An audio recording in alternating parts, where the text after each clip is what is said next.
patience, I just came here to bounce.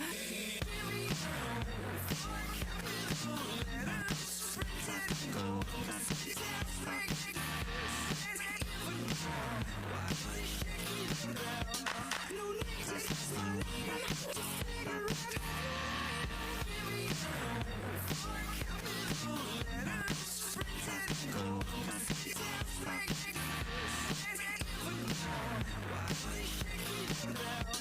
No need to kiss my name, just cigarette.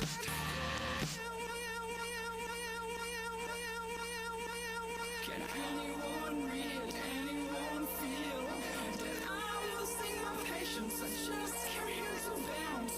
Ladies at wax, they all know I'm coming. I'm losing my patience. I just came here to bounce. Stereo, fuck capital letters, printed in gold. The details make the girls sweat even more. Why are they shaking their belt? No need to ask my name to figure out who I am.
Translation. So you can suck my dick if you don't like my shit.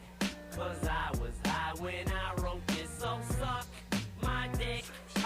Two pills I popped till my pupils swell up like 2 pennies. I'm Clint Eastwood in his mid-20s, a young ass man with a trash can strapped to the back of his ass so the rats can't shoot through his last pants. I'm like a mummy at night fighting with bright lights.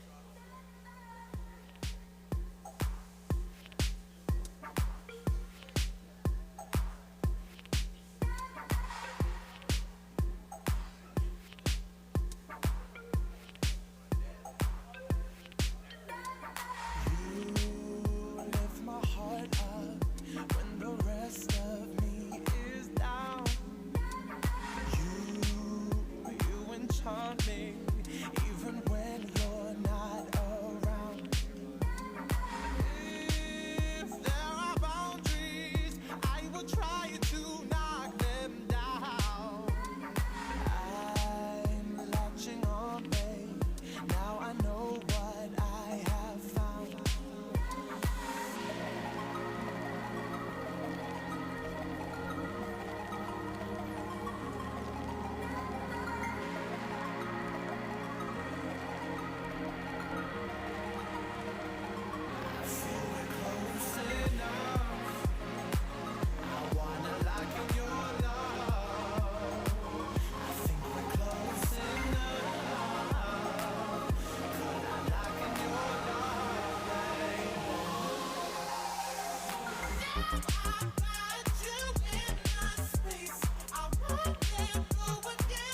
so a train breaks down, so I could take a walk around and see there's no time, you see, 'cause time is just a melody.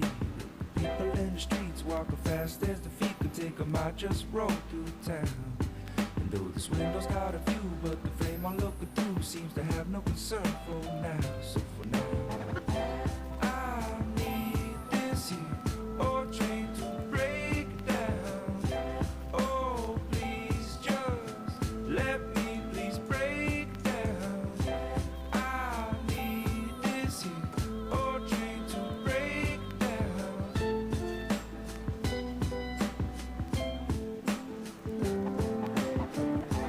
This engine screams out loud, centipede gonna crawl westbound.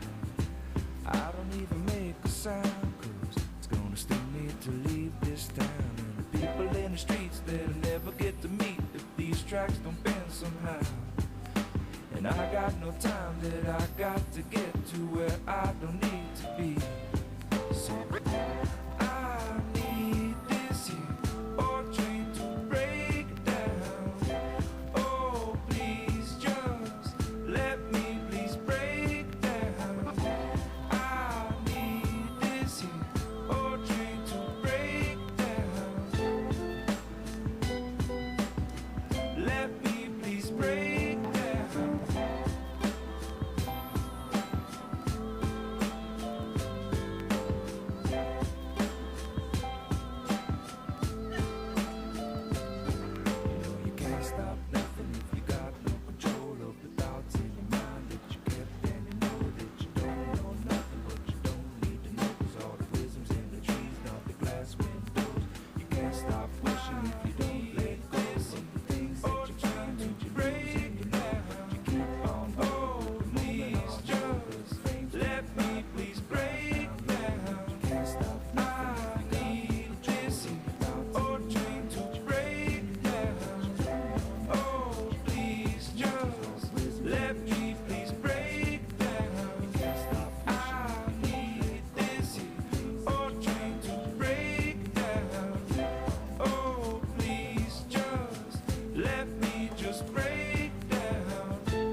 Vapor Central. How's everybody feeling? Make some noise. Vapor Central, let me hear everybody right now.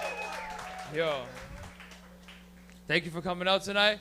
If you've never been here before, tonight is Stoner Sundays. Fantastic show that features, anything that I can put on stage. Hell yeah. I'm fucking high as shit right now. And we're only going to get higher because I've already been, people just keep scaring me with dabs and shit. It's going to be nice. Okay, but if you guys don't know what's happening tonight, it's about your 10-minute warning until showtime. We're going to start the show in about 10 minutes. So roll your joints, get your dabs ready, heat up your nails, go for your cigarettes, take littlest poops in the washroom. Other than that, I don't know what else you want to do. Guys, tonight we're going to have a crazy show. We have a small audience, so we're going to, not really small. This is like 70, 80 people, but still, in my head, I'm like, I want this shit rammed. You guys ready to do this tonight? No. Wait, no. I need energy from you guys because you guys got to be clutch tonight. You guys ready to do this in 10 minutes or what? Yeah, that's what I'm saying. Okay, I'll see you guys soon. Woo.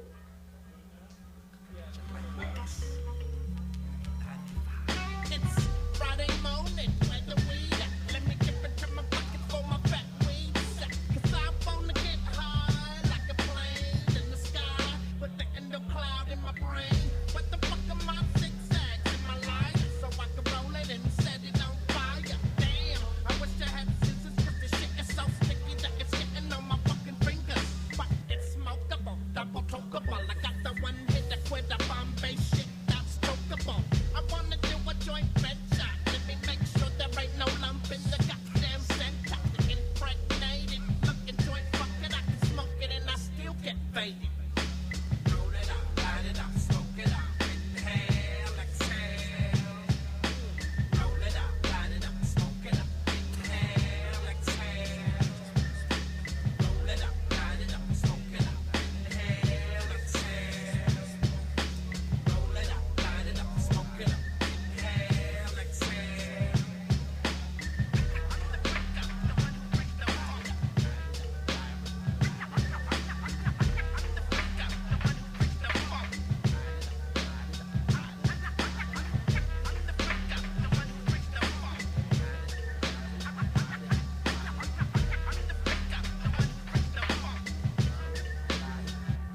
East Coast hitting that blunt, West Coast hitting that honey dip. Mighty wanna joint, and I want another hit. Roll it up, light it up, smoke it up. I wanna stimulate my mind, so I toke it up.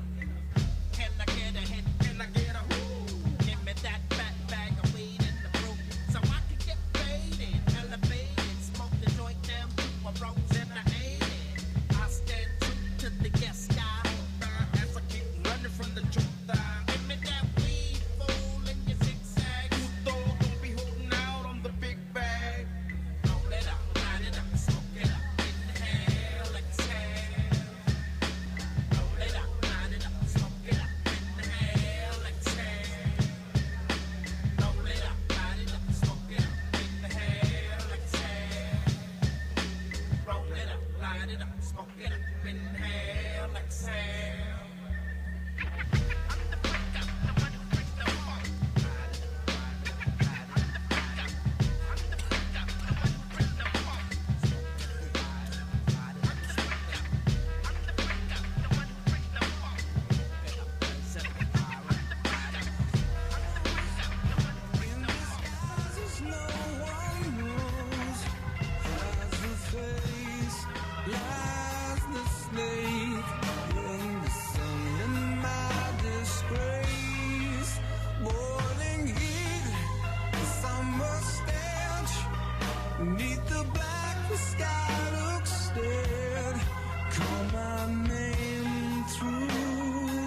disappear.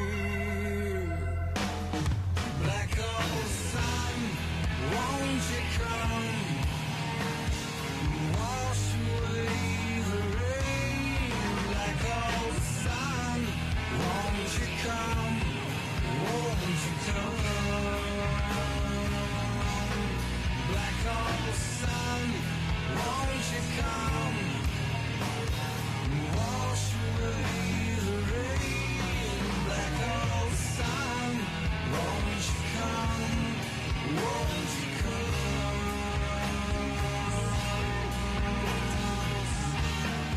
Won't you come? Won't you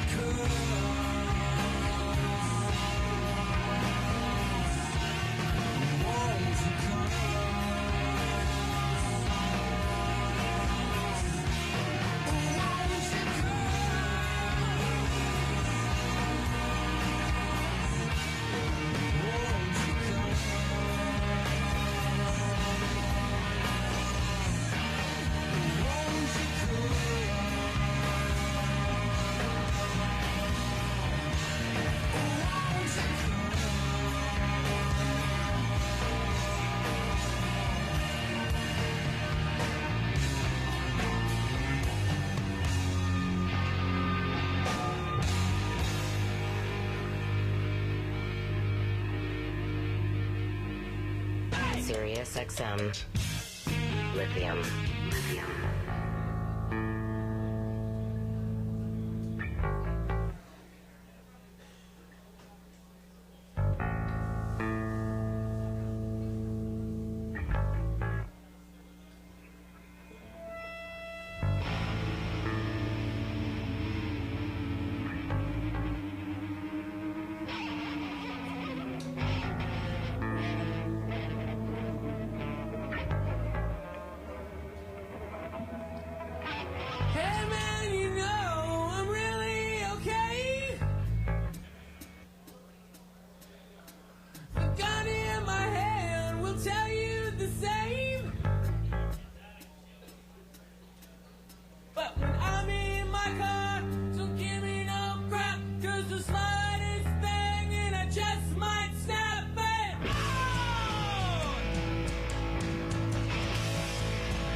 tell you what I say. I'll never lie, I'll never try, I'll never cry for you people. I'll push you away as you lonely people keep on running round my door. Yes, you lonely people keep on begging back for more. And I'll cry for you as I die for you. Pain in my heart is real, and I tell you now how I feel inside. Feeling my heart is for you. It's for you. Only you. It's for you. I'll never try, I'll never die, I'll never push for you people. I'll tell you how I feel. I'll never lie, I'll never cry, I'll never try for you people. I'll tell you this is real, and you lonely people keep on passing time away. Yes, you lonely people keep on passing away. Yeah, and I'll cry for you as I die for you. Pain in my heart is real, and I'll tell you now how I feel inside. Feeling my heart is for you, and I'll take everything as it comes my way. Pushing your pain round my door, and I'll cry for you as I die for you. This is blood on my hands are for you. Shiver and shudder recovers your mother. You feel it, take control all alone. Feel alive in your soul. Come around town, steal another dime, take another line. Won't you feel the blank you just sold? Out of mind. Come around town, steal another dime, do another crime. Won't you get higher and higher?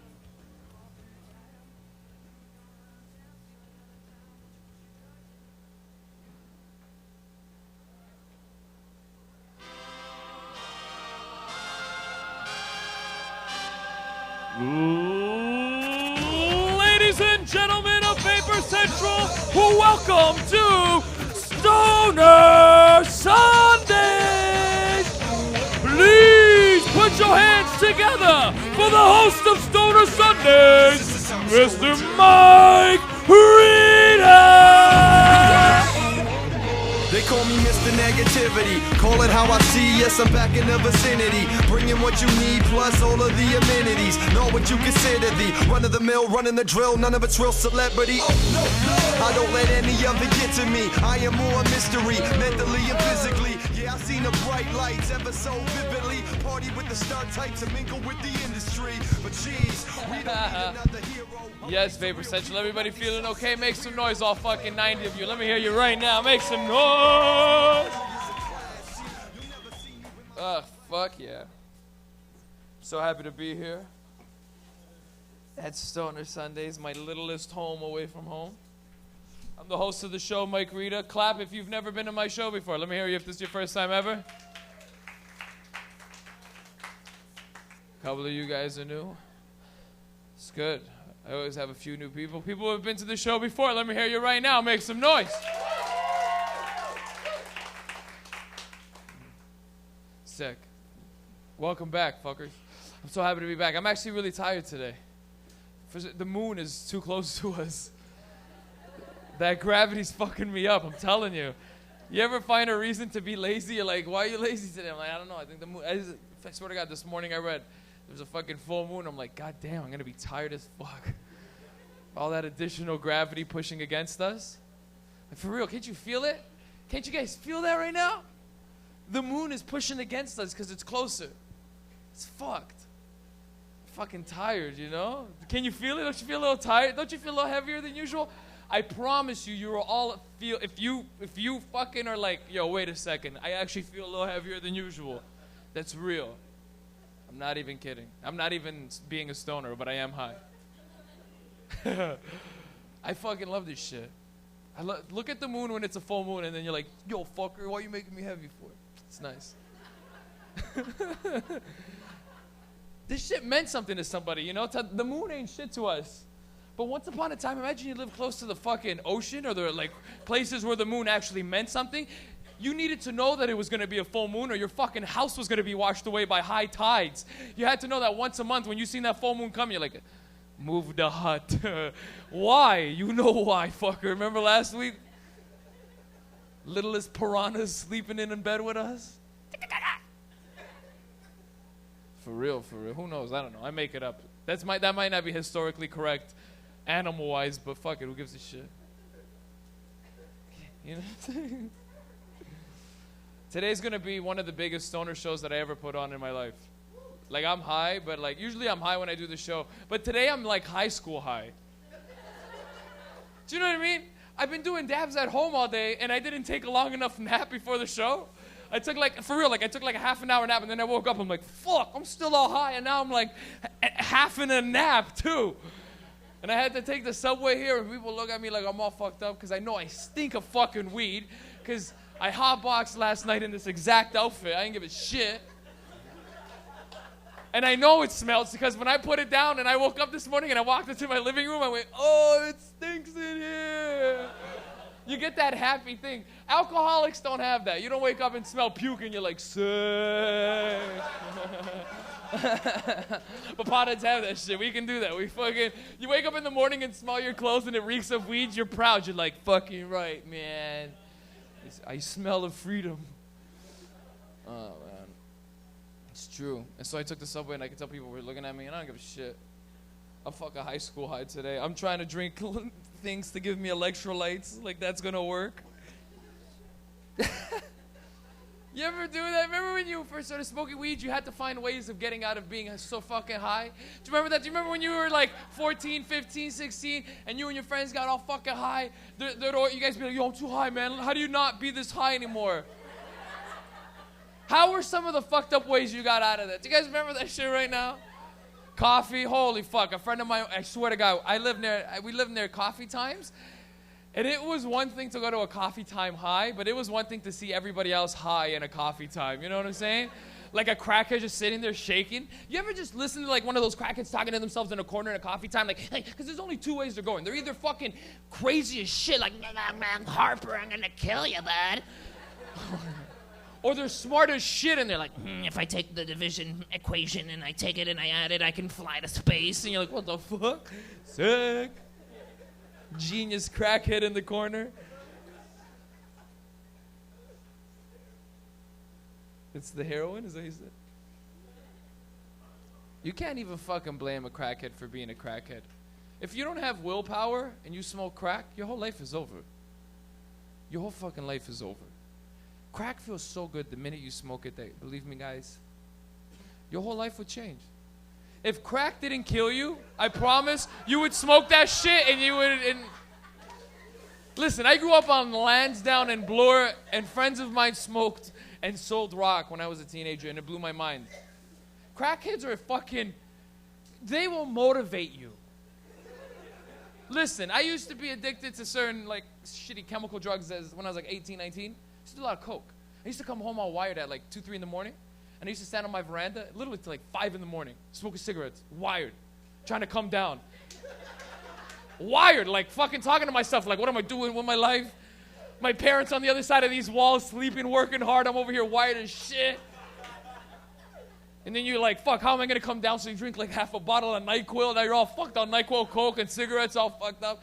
And you think you're fucked until you see a crackhead walk by. And then you're like, fuck, I'm not even doing that bad. I'm okay. You think I'm kidding? That's a real joke. I wrote that shit when I was 18 years old. I swear to God, I was all wired, and I watched the crackhead walk by, and I go, I'm not even doing that fucking bad. And I went, thank you, sir. And he went, and he literally just started rubbing his shoulder into his face like a cat. Bye, sir. Okay, I can't do too much comedy because we have a good show. And we're gonna do music off the top tonight. 2 acts. 2 musical acts before I bring up any comedy. Because we don't have that many comedians, I'm going to shoot through most of them tonight anyway. Because a few of them are just showcased 3-4 minutes. Because we have a fantastic comedy competition coming up in the next few weeks in Canada, in Toronto. Regardless, I'll tell you more about that as the show goes on. We're going to start the show with music.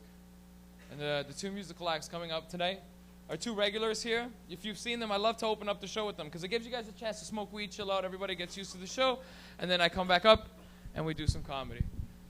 I can start now. Our fucking front row is here. You guys look like 2 shitty detectives that didn't do anything, like skinnier Indian dude, and then white guy with haircut that's not really that good sometimes, depending where he goes to get it, if he gets it from old white Italian man, it's a shit haircut, but if he gets it from a black guy on St. Clair, it's sick. People stop you and they're like, yo, that's tight. But if it's an Italian guy, people are like, yo, that guy's not right. That shit's...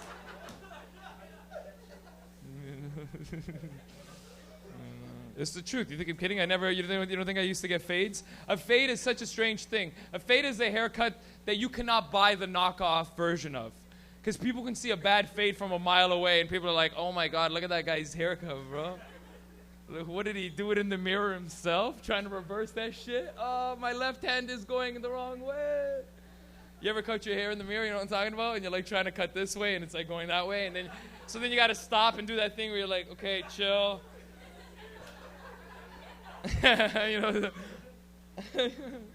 What is that? I fuck light and the way that it bounces off shit. Do you know what that really is? Do you know how that actually happens? Light from the light bulb hits the mirror, gives your reflection, and then instead of coming back directly, it crosses. And in this cross is the mirror. I know. Bill Nye the Science, wow.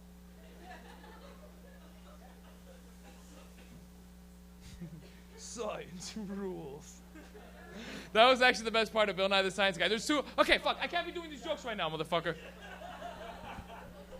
Because I get all into it. I'm like, yeah. Yeah.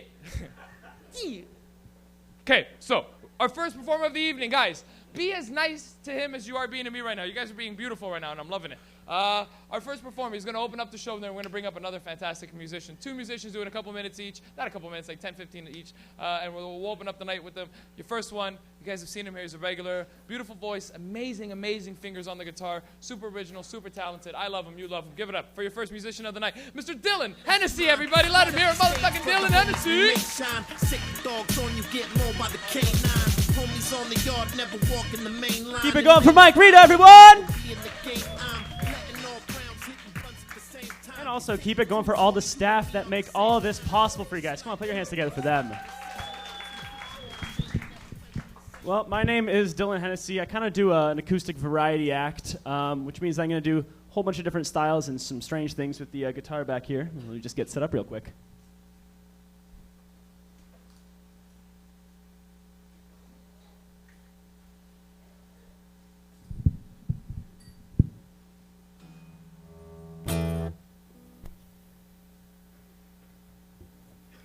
The first thing I'm going to do for you guys is an instrumental piece, and this is actually a cover of a Buckethead song, so we're going to do some acoustic techno.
Thank you, guys.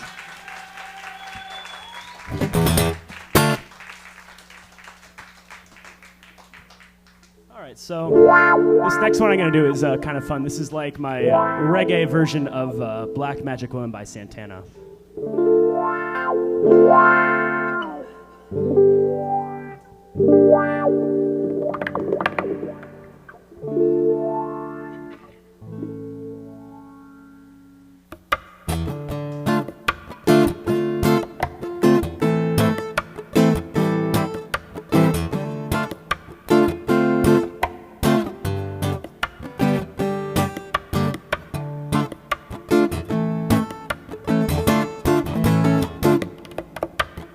I've got a black magic woman.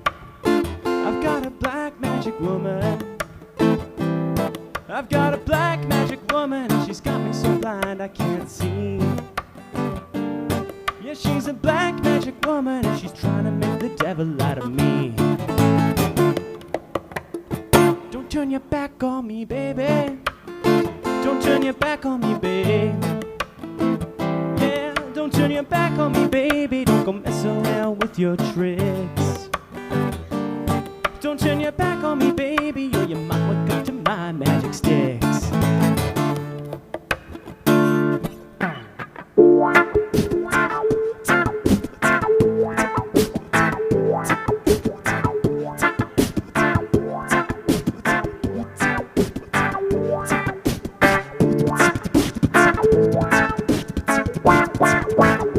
Don't turn your back on me, baby. Don't turn your back on me, baby. Don't turn your back on me, baby. Don't go mess around with your tricks. Don't turn your back on me, baby, or you might wake up to my magic sticks. I've got a black magic woman. Got a black magic woman. I've got a black magic woman. She's got me so blind I can't see. Ooh. Yeah, she's a black magic woman. She's trying to make the devil.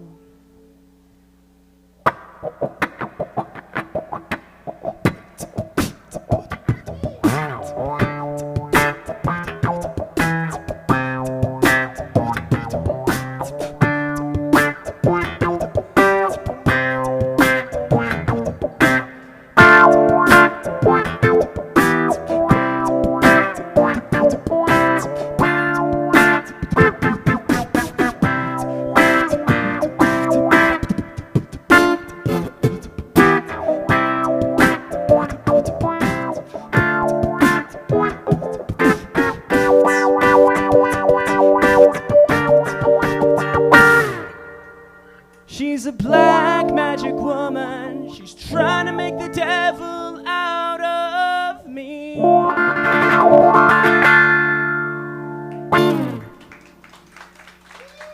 Thank you, guys. So I'm going to do one more tune for you guys.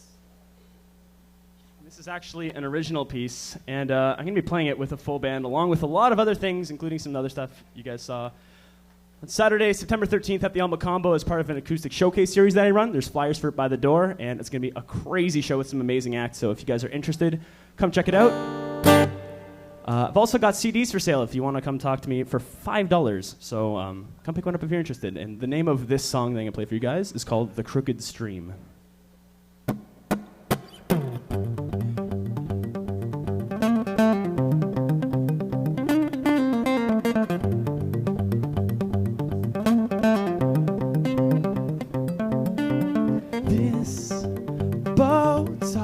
Track.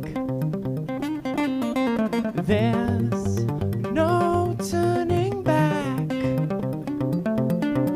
Tides pull me in. Better to ride it out than try resisting.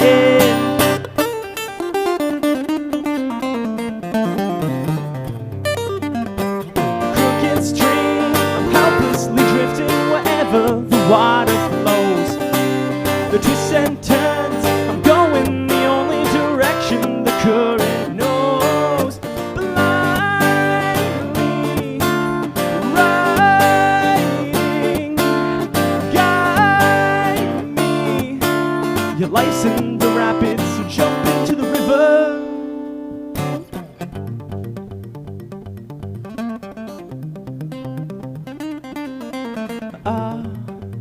adrenaline.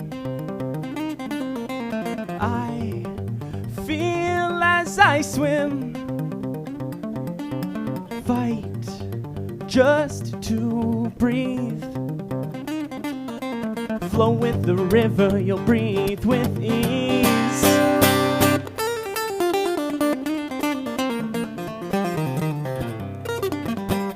Crooked stream, I'm helplessly drifting wherever the water flows. The twists and turns, I'm going the only direction the current knows. Blindly riding, guide me. Your life's in the rapids, so jump into the river.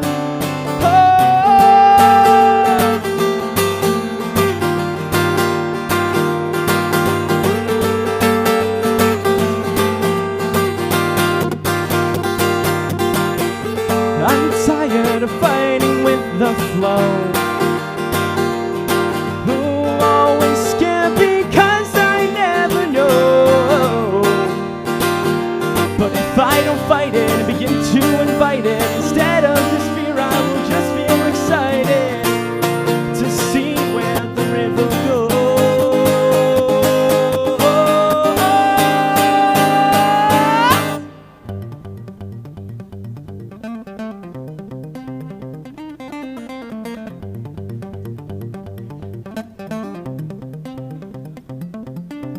Fear turns to bliss. Stream of consciousness leads to commotions. What happens will happen, so ride the emotions.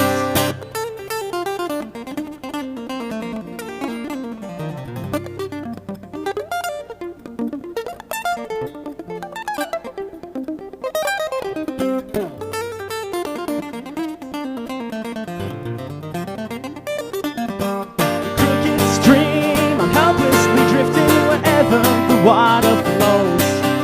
The twists and turns, I'm going the only direction the current knows. Blindly riding, guide me. Your life's in the rapids, so jump into the river. So jump into the river.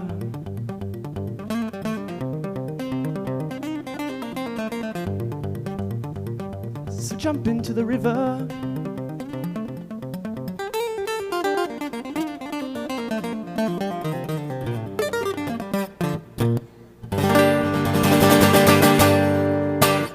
Thank you guys. Yeah, my name is Dylan Hennessy. If you're interested in the show, come pick up a flyer at the door, come grab a CD, show some love, and welcome back to the stage, Mike Rita. Don't get smashed up. You wanna run with the dog, get your cash up. Get it. You gotta get your straps up. Get it. You gotta get your stash up. Get it. Yo, give it up one more time, everybody, for Mr. Dylan Hennessy, everyone. Let him hear one more time. Come on. What? What? How long is it gonna take? No, not. Should I bring CJ up? Because yo, CJ, you have anything to set up? Tiny little thing? Yeah, you get up here too. Then it's okay. We're gonna keep the musical acts rolling. Hey, good seat. Chilling in the front, napping it out. Is anybody in here for the first time from outside of Toronto? Is anybody here who's here for the first time from outside Toronto? Yeah? Where are you from? New Brunswick. God damn. Woo, woo. I love the East Coast, homie. Are you from New Brunswick too?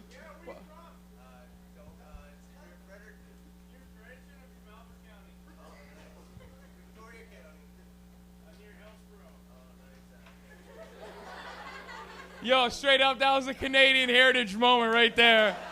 That was a fucking Canadian heritage moment, and we all seen it. Right now, a loon should play.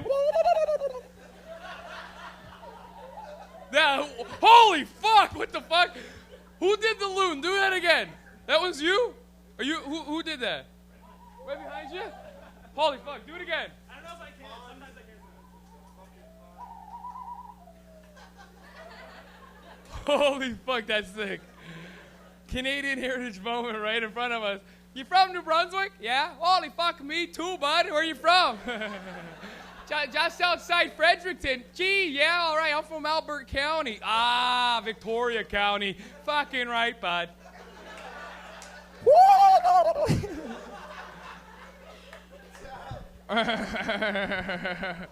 Holy shit, that was funny as fuck.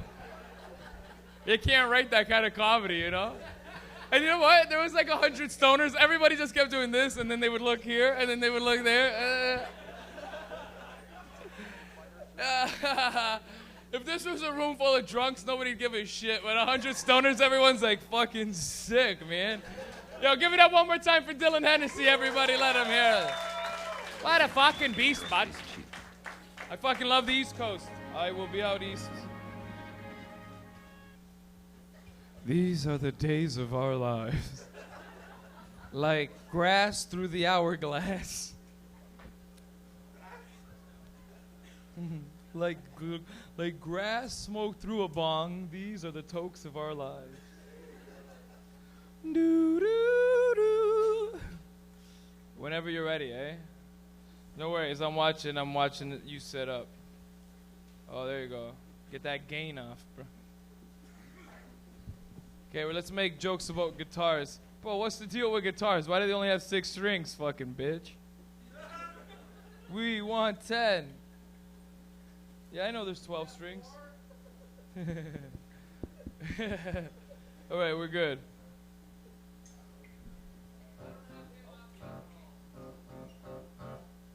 We don't have him.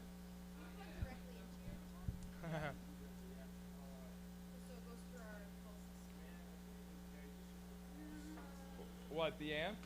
What? Straight up, guys, put away your pistols.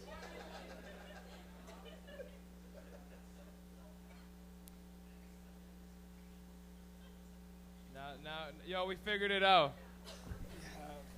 Yo, that little box has been here for too long and it's all fucking high.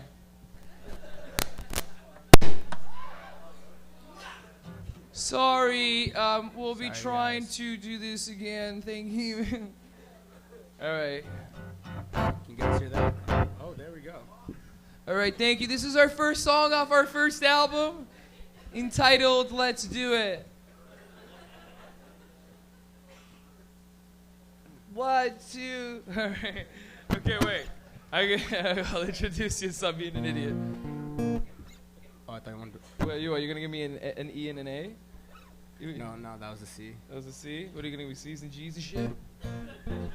Yeah, you can give me that. Okay, you ready? I'm going to introduce him to this. Go, give me a little beat. Ladies and gentlemen, from around the world watching our live stream, put your hands up, even if you're at your mom's house and she's like, "What are you doing, Fred?" You're like, "Oh, fuck you, Mom, watching live stream." Ma, I live one time, Mom. Put your fucking hands up. I don't want to put my hands up. Put your fucking hands up, Moms.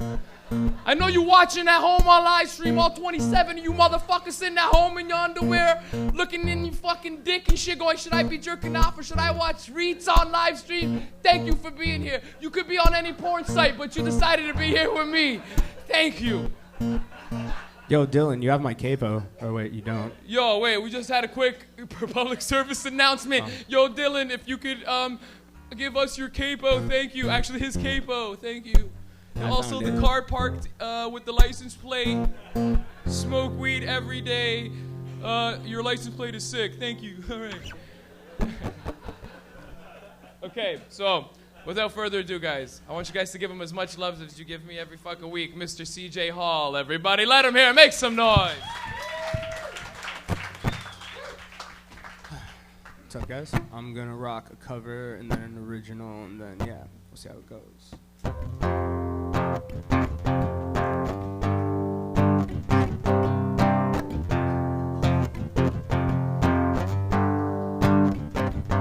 I'm going down, down, baby, Yonge Street in a Range Rover street sweeper, baby, got ready to let it go. Shimmy, shimmy, go for one, listen to it. Power, line it up and take a puff, pass it to me now. Down, down, baby, Yonge Street in a Range Rover street sweeper, baby, got ready to let it go. Shimmy, shimmy, go for one, listen to it. pound, light it up and take a puff, pass it to me now. Find me in St. Louis, rolling on dubs, smoking dubs on dubs, blowing up like Cocoa Puffs, sipping bud, getting perfect, getting hugged, daps and hugs, mean mugs and shoulder shrugs, and it's all because accumulated enough scratch just to navigate it. Homie decorated on chrome and it's candy painted while laying it, kinda imitating how me and money ain't a hanging. Oh, so feel me when I bring it, singing loud. I'm from the Lou and I'm proud, run a mile for the cause. I'm righteous above the law, yeah, my style's raw. I was born to Mac like Tom Shaw, forget the fame and the gamma, give me D's and a rubber hammer. My grandma B's, ebonics and gin and tonic and chronic, fuck bionic. It's ironic, slamming niggas like Onyx. Lunatics to the day I die, I roll more gang than the Bulls and Sonics. I'm going down, down, baby, Yonge Street in a Range Rover street sweeper, baby, cock ready to let it go. Shimmy, shimmy, cocoa wood, listen to it, pound, light it up and take a puff, pass it to me now.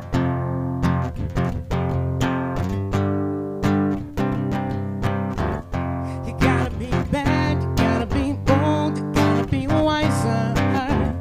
You gotta be hard, you gotta be tough, you gotta be stronger. Gotta stick together. All I know is love will save the day. Thank you guys.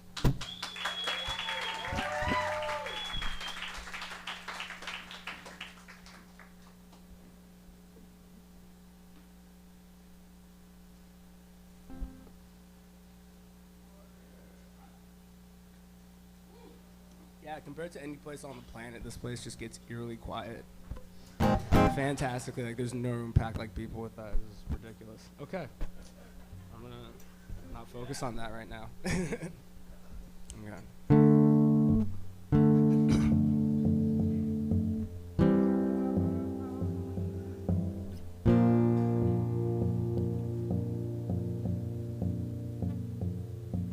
A manic sense of depression, the doctor gave me the prescription.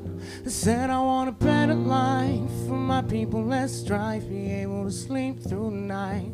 But I still want a wife, chill, smoke, build a life, long-term views without the hype. If you want to dream big, you better do it right. Funny how life's a struggle, but most of it's a fight. Living in gray lives fucks your sense of wrong or right. Most of all guilty pleasures turn into sinful delights. I just want to do something with my life. I just want to do something with my life. If there's a dream, there's a path to build something and make it last.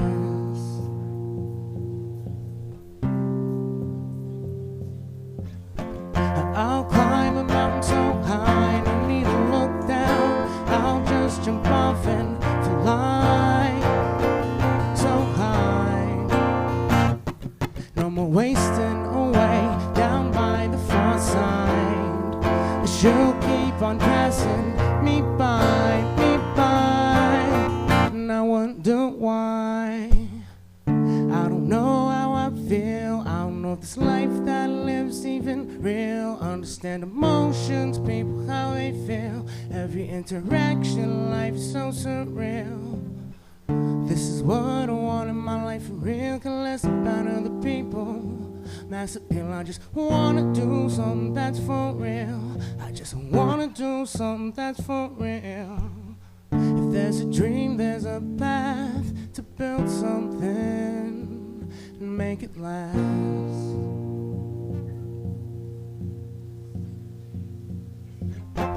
I'll climb a mountain so high, no need to look down. I'll just jump off and fly so high. No more wasting away down by the far side. She'll keep on passing me by, and I wonder why. The third verse, the final chapter was happening and everything was going off, saluting to the captain. I had to take a long look in the mirror to realize why I was so mad. So fuck you, Dad, I'm not sad. And fuck you, Zach and Mac, for all the coke and E, dumb shits you won't come back. I went to paradise to only find it upside down. Still got some anger issues, but I won't calm down. It's like a simple silent word in my head. The last two things I vision, I just dread.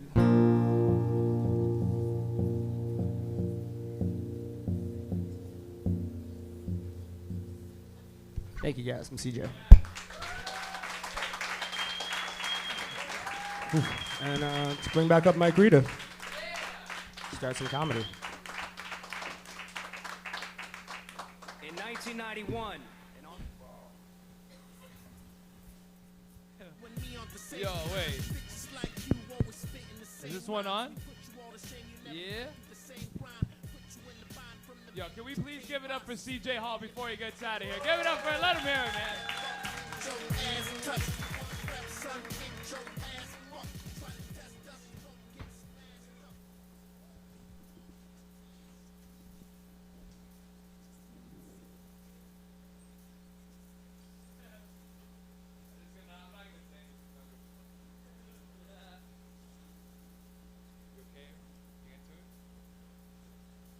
I did that all right now.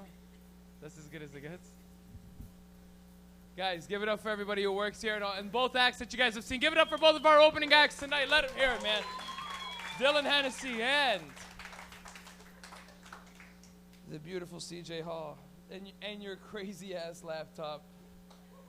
Looks like something from the future that you need to use to break into somebody's house.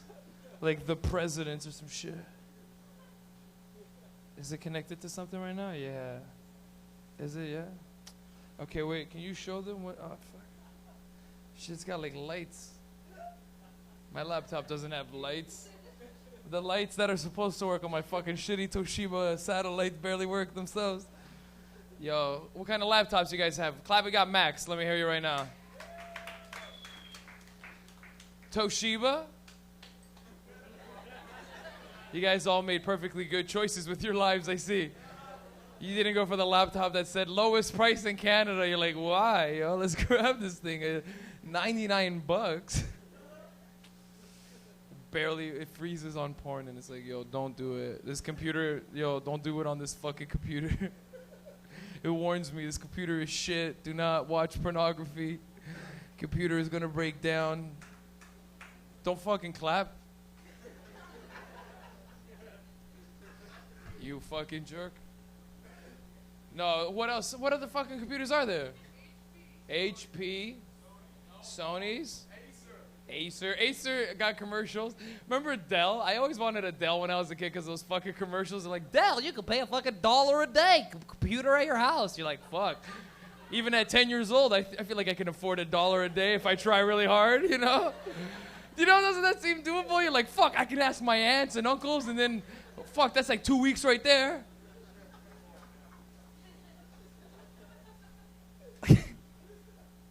An Acer laptop. You can get Acers on TV too. I never trust shit they sell on TV. Never. I just don't know why. You ever buy shit off TV? What about you? You ever buy something off the TV? Yeah? What did you buy? Do you know? A pump and seal? Oh, seals bottles and shit? Yeah. I seen that one time too. I think we've all seen a lot of these over the years. Like when I was a kid, OxyClean was a big one that played on TV all the time with that fucking guy with the beard. OxyClean, yo, watch this. He would just spray shit on shirts. Yeah, that shit was the best. What were your favorite ones growing up? I liked Set It and Forget It. That was a good one too. I used to watch that shit when I was high. You know what I'm talking about? You just set it and forget it. A guy would put fucking whole chickens in like a little microwave and be like, watch this fucking microwave cook a whole fucking chicken. And I sure got I was a stoner at 10, because even at 10 I'd be like, what? Sick. What were some of your favorite weird infomercials growing up? Can you remember?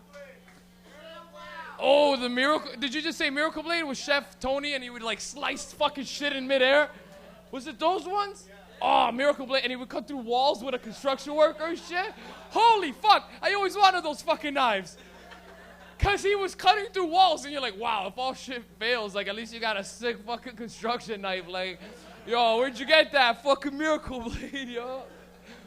Wow, Chef Tony was such a funny one. Holy crap, that's a good one. The Miracle Blade is a funny one. What else we had? Someone yelled at a couple other ones. Slap chop. The spray paint on the head. George Foreman grills. You guys never seen spray paint on the head? You can spray paint hair? It's fucked up. Literally, they would just show like a bald head, and they'd be like, do you have trouble with balding? And then they would just show like a guy, like his hand would just come into the fucking screen, and it'd have a spray can, and he'd be like, what the fuck? And it would like sit, and then it would look like real hair. Like, it was fucked. Oh, the actually extended where they had the whole crew and the lady smoking. But why can't you make me an omelet, you fucking... She's smoking indoors, having breakfast with everybody else. You fucking bitch, stop smoking. What? Oh, whatever the fuck that seal one is right now. Oh, that guy has a crazy lisp, too. Is it called spray seal? What's it called? Fleck seal. There it is. I can hear it in my head. Fleck seal. Look at this boat. We put a fucking door on the bottom of the boat. Watch the fleck seal. No water in the boat. Buddy, you could have done 100 things cooler, like shot holes through a car. And then flex sealed that shit. It doesn't matter. Looks more terrible than a stupid fucking boat. And he's paddling away. You know that scene took 20 seconds. You're like, please get me the fuck out of here. Flex seal is terrible. You know, Flex Seal is going to be used for murders one day. Somebody's going to spray that in the back of their wife's throat.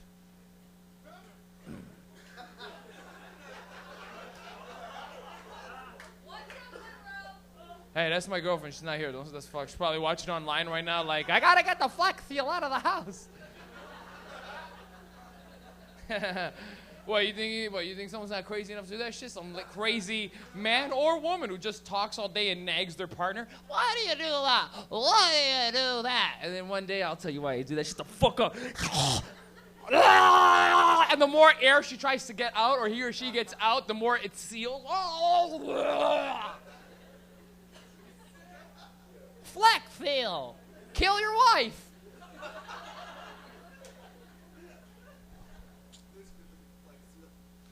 Flex Seal murders. The Flex Seal murderer. Flex Seal and shit. Yo, I'm gonna make a video called Other Uses for Flex Seal, and that's gonna be one of them. Murder your partner. Murder the dog. Murder the bird. Murder their neighbor's dog. Murder the ant colony. It's just a bunch of shit. I can't say colony. There you go. When I was a kid, I couldn't say the word shoulder and soldier. That shit's fucked. Hey, I still barely can't think. All right. Nice hair. Did you just compliment my hair? Oh, it's because you. Oh, it's the guy with the fresh fade. Everyone's like, oh yeah. I don't even think I told the comedian he was first. Guy, were you first? You in here? I don't think he's in here because I didn't tell him that comedy was starting yet. We need someone to go first. Who wants to go first? Who? Nah. We should choose someone. Who does? Nicholas does? Yo, Riz, you actually want to go first? Okay, you know what? That's sick because I'm happy to bring this motherfucker up first. This dude is a fucking pillar in Toronto community, man. When I started doing comedy a few years ago, he was an up-and-comer, and since then he has grown, and his name has been known. And I think, man, this guy has so much fucking talent and potential and so much hustle that it's amazing. Truly one of the most original acts in the whole fucking country. You guys are gonna love him. Mr. Nick Rizzy, everybody, let him hear. Nick Rizzy, everyone, make some noise. Let him hear it, man. The beat is on, the heat is on. If send dogs cheat, I must be charmed. When I grab this mic, I'ma light it up. when I step on stage, I'ma light it up. Hey guys! Wow. Oh my god. Oh jeez, guys. Oh my god. Oh shit. I didn't even smoke any weed or anything like that, right? Because like I don't know what it is. I don't smoke weed. I don't drink, and now I have a house and a car. Fuck! I got my priorities straight. I'm a narc. That's what I am. And another thing is, I'm trying to fucking cook for myself now too, right? So I got all these cans of Chef Boyardee and everything like that because I know I like to stay classy. So I'm opening these cans of Chef Boyardee and I cut my finger on the fucking can. And let me tell you guys, when you're a guy with cerebral palsy and you cut the good hand, it becomes a scary fucking night right after that. Everything's fucking scary. Like, oh my God! I'm bleeding all over the place. I'm trying to put a Band-Aid on my hand and everything. I'm trying to do it because I can't do it with this hand because this hand's totally fucked, right? So I was like, how the fuck am I supposed to do it? So I try to put the Band-Aid on, and I got blood all over my lips and everything. I look like a fucking vampire and everything. My girlfriend walks in there like, oh fuck no, I'm out of here. Like, what? Oh my God. It was crazy. Like, everything's a fucking struggle for me. Everything in the world is a fucking struggle for me. And it's like, for example, I was a very little boy. I was a very little crippled boy and everything. I was like, Mommy, I want to go to summer camp. And my mom sent me to a summer camp full of other crippled children. It was like a concentration camp for handicapped kids. Except they didn't kill us. We just wanted to die. When we walked into the shower and water came out of the faucet, we were all disappointed. But nothing scares you fucking normal people more than a crippled guy down at the archery range holding a bow and arrow. Like, you're freaked the fuck out! And there was another time at camp, they made this huge bonfire and everything. You stoners would have loved that. But I thought they were going to push us in or something. I was like, all right, let's do this, right? But no, they decided to tell us all these spooky stories and everything. Like those really spooky cliche camp stories. They're like the one about the man with a hook for a hand that went after these teenagers at Lover's Lane and everything like that. Or the man with the deformed leg that went after the other teenagers at Lover's Lane. And I was the only crippled guy there with enough chromosomes in my fucking brain to be like, what the fuck, man? Why are all the killers in these stories crippled? And you know about these stories too, because I live right by University of Toronto, and I was walking down the street, and this girl is walking towards me, and she fucking crosses the street right before she gets to me. I'm like, what the fuck? And then I see these 3 black guys walking towards me, and they cross the fucking street too. Then you motherfuckers! Like, what the hell? It's like, God, it's like come on. And then it's like even finding a job for me is fucking hard as hell. I try to find a job. Every job interview I go for is the same fucking thing. They ask those standard questions. They're like, Nicholas, what's your greatest weakness? Fuck you, Le Chateau, alright? Yeah, and some of you are laughing at that. The rest of you are like, he did not apply to Le Chateau by the way he dresses. Like, yeah, and then I finally did get a job. I got a job at Canada's Wonderland, the place where whiny little teenagers go because they don't want to work and everything like that. So they put me beside it, and somehow I do better jobs than fucking teenagers. And when you find out I'm doing a better job than you at the easiest job, kill yourself. That's all I can say. It's like, just kill yourself. And like, I know what I like to do right at the end? I like to go on roller coasters right at the end of my shift, go on roller coasters, come back. When the roller coaster's done, be like, what the hell happened to me? Oh my God! And like freak the fuck out. Next thing you know, I became the poster boy of why you keep your hands and arms inside the roller coaster at all times. Nothing scares you fucking normal people more than a crippled guy behind the control panel pressing the button for Top Gun to go. Nothing scares you more. And like even going to school is a piece of shit for me. You guys are going back to school. Anyone going back to school now? Yeah. Going to school is a piece of shit for me. I remember going to school and everything. And like, I wasn't even allowed on the fucking bus. Where's Rosa Parks for me, alright? Where was she for that? It's like everything out on the bus. The only time I got to ride the normal bus was on field trips and everything. So that was the only time. Like, you guys remember what you guys did on field trips? You guys stick your arm out the window, get the trucks to honk the horn and everything. And then the teacher would be all like, keep your hands inside the bus. And that one smart-ass student in class is like, psh, why? My teacher would just pick me up and like, that's why. It's like, what the hell is that? What happened? Like, you stupid bitch. Yeah, man. Oh, and then, like, I started driving and everything. And yes, I fucking drive. Fuck you guys, all right? So I started driving, and like rest of you are like, oh my God, I'm so scared. Maybe we should leave early now. But so I started driving, and I got this like a speeding ticket, and when the cop pulls me over, at least when you're black and the cop pulls you over, the cop's like, are you the owner of this vehicle, sir? But when I get pulled over, it's like, how the hell are you driving this vehicle, sir? I'm like, wow, man. So I get the speeding ticket. I go to this court trial. And the judge comes down with the Bible in his hand. It's like, put your hand on the Bible. So I'm like, all right. Like, no, the other hand. And this is my impression of the judge. Oh, Jesus Christ. Do you swear to tell the truth, the whole truth? Oh, my God. Do you swear to tell the truth, the whole truth, nothing but truth? Oh, my God. It fucking moved. Oh, just get out of here, you fucking crap. Like, out of here. Yeah, crippled freedom. Ah! Next thing you know, we'll have equal rights. When was the last time you saw two crippled people get married, huh? Like, never. But you see one marry a fucking normal person because we do it for, like, American marrying a Mexican, you know, for the citizenship, right? Yeah, man, and, like, before I go here, I just want to let you know, this summer has been great for me. I went to Caravana for the first time, right? And, my God, fucking amazing. So many black people showed up there. It was like, wow. A little bit, like, I was a little scared, but at the same time, I was like amazed by all the women. They were grinding up against everything. The young guys, old guys, the trees are getting more action now. And like, I wanted that confidence to go for that, right? Like, I wanted to be part of that because I want some of that poom poom too, right? I would want that, and like, I want to go for it, right? And I was trying to get myself pumped up, and next thing you know, I see this 300-pound black woman starts twerking her butt towards me.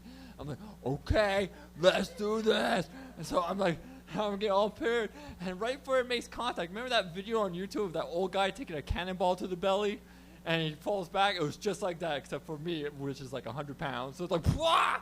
I flew back 15 fucking feet in the air.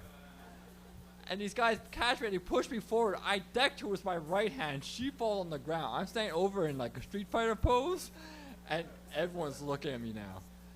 One guy is like, yo, man, that guy just Chris Brown that bitch. I was like, no, I swear, oh my God, what's going on here now? And they're all about to kick my ass and everything. And then I realized something. Someone always dies at Caravana. I'm the chosen one this year. It's my time to go. And before anyone could ever do anything, my right hand does a twitch, and everyone backs the fuck up. So much so they even crossed the fucking street. Like, oh, man. 2 good things happened to me after that. 1, Chris Brown follows me on Twitter. What? 2, I now have a black girlfriend. Sweet. Yeah. Any black guy here is offended that this white cripple is taking a black one for you. I'm sorry, but the damage done, and you know what they say. Once you go cripple, your orgasms triple. What?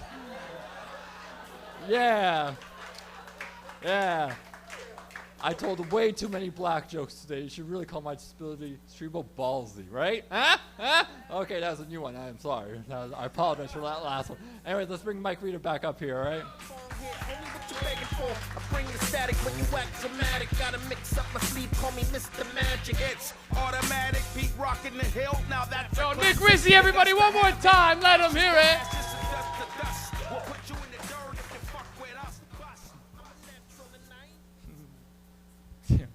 One time I drove with Nick Rizzi. Nick Rizzi's a G, you know. A lot of people don't know what he's capable of. We were driving down Yonge Street, and he was swerving in and out of fucking traffic with one motherfucking hand. And I kept getting a little nervous, and he was like, "Don't get nervous, because if anybody cuts me off, I can still give them the finger like this, and they get all fucked up." And I was like, "Oh, Riz, you fuck! Oh shit! Imagine you get cut off, and then the guy's like, 'Yo, why you cut me off?' And he's like, 'Man, fuck you.' You're like, 'Oh shit!'" Riz is tough. Riz is tough as nails too. I love him. One more time for Nick Rizzi, guys. Let him hear one more time. Riz, you funny. Okay. Oh, we're going to keep the show rolling right now with a very funny comedian. I was just talking to this guy off stage, just over there, and he's very, very funny, man. Him and I used to jam all the time, and he's one of my favorite dudes to watch. His energy, the way he engages the audience, and his joke writing, very, very funny dude. Very, very funny. Mr. Dan Guyrie, everybody. Let him hear it. Dan Guyrie, let him hear it. We not done. This shit ain't no more. Guess what, we're back with a nation of soldiers. Mike Rita, everybody. Keep it going for the best fucking host this city has to offer, for God's sakes. God damn it. Come on! Hi, how are you, big guy? Just chilling out. You stoned? Yeah. I like the weed. I like smoking the weed. You ever smoke weed with your girlfriend? Huh? Ever do that? Me neither. I don't have a girlfriend. Freebird! Caca!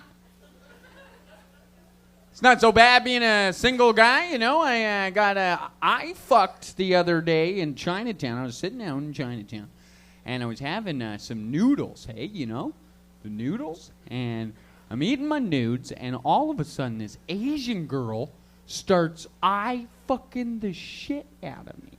She's just looking me up and down. You ever been eye-fucked by an Asian, sir? Sir? Have you? No? Well, it feels good getting eye-fucked by an Asian, right? Because their eyes are so tight.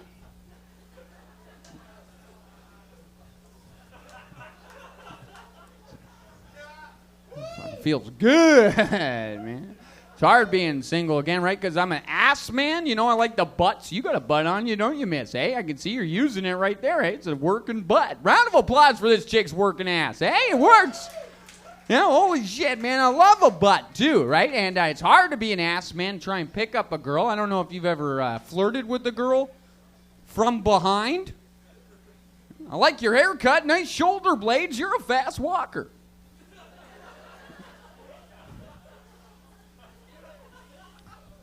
Never works. I want to find love, you know? Like, I want to find love. I want to cuddle with a girl, you know. I want to spoon her and, you know, sort of rub my crotch into her butt cheeks a little bit, you know, and, like, kiss her neck. And I got the hot dog bun thing on. I'm, like, whispering things in her ear. I got a little pre-mustard happening, you know. And friggin' got the blankety there. And I'm like, you know, that's love. I want it. I want it real bad. It's hard to find love when you look like Egon from Ghostbusters. If he had sex with Harry Potter, fucking Jeff Goldblum's there jerking off onto a picture of Bob Saget. I don't think I'm getting laid ever again, people. I don't know what to do with this dick. What am I going to do with this dick? I don't know. Fuck. I had a girlfriend for a long time, and I loved her, but... Come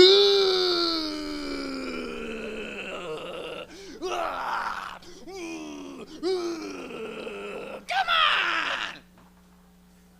Is the sound she makes when she comes? Ridiculous. We've been evicted 17 times. Had to end it. She started giving me grief, too, about maybe having one of these, she started giving me grief about having an open relationship. Would you do that, bro? You have an open relationship? No, fuck that shit, right? Like, what was guys like, fuck guys, you know... Well, we got like pussy email trains on the go, guys. I don't know if you've been on Twinder or whatever the fuck. I got fucking thumb cramps just friggin' trying to talk to chicks. None of them are swiping on my picture. I don't know what if I got to work out or fucking have a car or something. Like maybe I'm sitting in a workout car. Maybe I'll get a Tinder match. Fucking ain't easy. Like for an open relationship. How the fuck you want to have an open relationship? The girls are always a better looking person in a couple. I don't know if you've seen a fucking couple. You ever seen a couple there, bro? Girl's better looking person, right? That's the way a couple works. The guy's ugly and needs to get his shit together, and the girl's pretty and he's trying to get his shit together for her. And that's a couple, right? You know, you ever see a couple where the guy's the better looking person? Murderer. This fucking Ted Bundy motherfucker, one of them tranny dressing in things that nobody knows, and then he freaking steals the panties, and then, you know, then everybody finds out about it on CBC. That's fucking the hot guy in the couple. That's who it is. Right? Just facts. Science. Anyway. That chick's laughing because she dated a hot guy who liked to get pegged, I bet. She's going crazy. Man, fucking, yeah, so I got to end it, you know, I had to end it. I can't be having a friggin' open relationship because, you know how hard it is to get a little bit of pussy in this day and age with all the friggin' feminists walking around there, friggin' don't look at me, don't catcall me, what am I supposed to do? Don't fucking talk to me unless I talk to you like a girl talks to a guy ever, my fucking ass. You ever been picked up by a girl? You ever been picked up by a girl? It's the worst. They ain't got no game. They're all like, hey, check out my pussy. Hey, you want some of this pussy? And you're like, no. It's gross like that right there. It's only hot when I have a boner, all right? Look at a pussy. Chicks got game. I got a text the other day from a girl that says, hey, why don't you come over and eat my pussy? Try that one, guys. Can't fucking, not even to put a darling on it? Like, spruce up your game, chicks. Like, for God's... I text you, hey, suck my dick. Hey, what's about you suck my dick? I'm pretty sure I'm not getting a phone call. I've tried. Doesn't work. Fucking chicks got to step up the game. And I don't know, I was talking about this friggin' feminism thing. Hey, we got the feminists out there? No feminists. All right, good luck, girls. Yeah, we got one feminist and all. I'm not a feminist. Fuck that shit. Fucking talk to you back there. Fuck that shit. We're not equal. Get it through your stupid princess faces. You're not fucking equal to me. I can freaking... Where you live? The world ain't fair, all right? You're fucking pretty. I'm dumb. Let's work together. I know, this is the way it works. Like, that's the thing. Is the chicks want all the fucking things, but then, like, the feminists will have us living in a world where I gotta punch a chick in the face to get on a life raft. Because the women and children first, but not in the feminists' logic. No, we're equal. So then we're fighting to get on the life raft. This is the deal we have, chicks. You're gonna do whatever the fuck you want, and I'll fucking do what you tell me, and you get on the life raft first, all right? That's a fucking deal. You don't want it? Fuck off. Fucking want me to get on some life raft? Oh, we're equal rights. All right, let's fucking arm wrestle for it. Bam! Getting on that fucking life raft. I don't give a fuck if at the end we got 100 dudes, one butch lesbian, and we're trying to reproduce the fucking world. Fucking idiots. Feminism. Let me ask you a question. How come the word misogynistic sounds so much like misogynist dick? All right, thanks. Good night. Thanks, Mike Rita. K-U-S-H keeps us so high. The more I smoke, the higher I get, the better I feel. I can't quit. The more I smoke, the higher I get, the better I feel.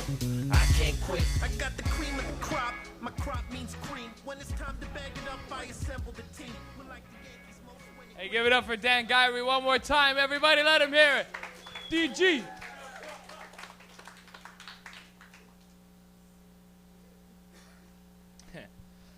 Man. You guys ever been to New York? Sucks. The fuck? New York was sick. Bro, do you not like Home Alone? Because that's where the fucking movie was filmed. Name other sick movies that have been filmed in New York. Ghostbusters. You don't like Ghostbusters? Alf? You don't like Alf? Avengers? Other fucking crazy movies? Godzilla? Devil's Advocate? The other guy? See, we can just do this all.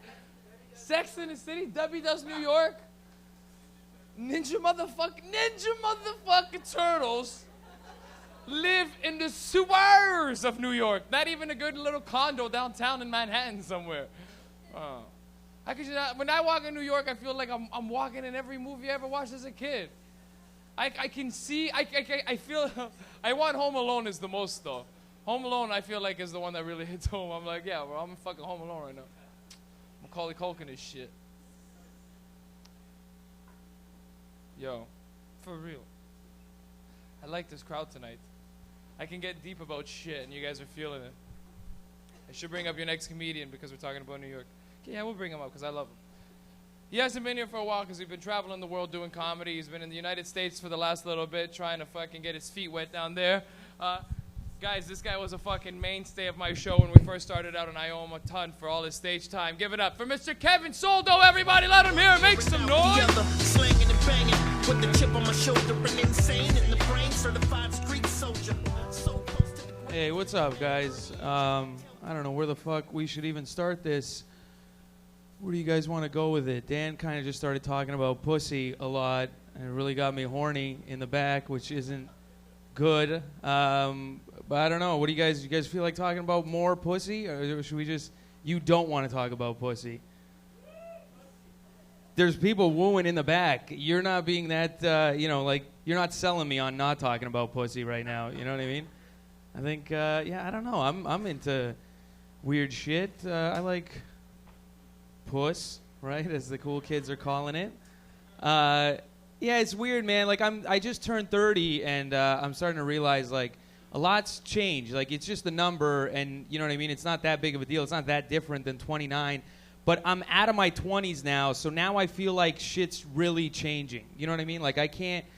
Like, I'm getting into freakier shit, like, sexually. You know what I mean? Like, I'm getting into weird shit, and then I can't do weird shit that I used to do, too. Do you know what I mean? Like, that, if that makes any sense. Like, when I was younger, I just had to, like, beat off whenever I could, right? So it didn't really matter where I was. Does anybody here live in North York? You won't be wooing in a second. Listen, this is what happened, all right?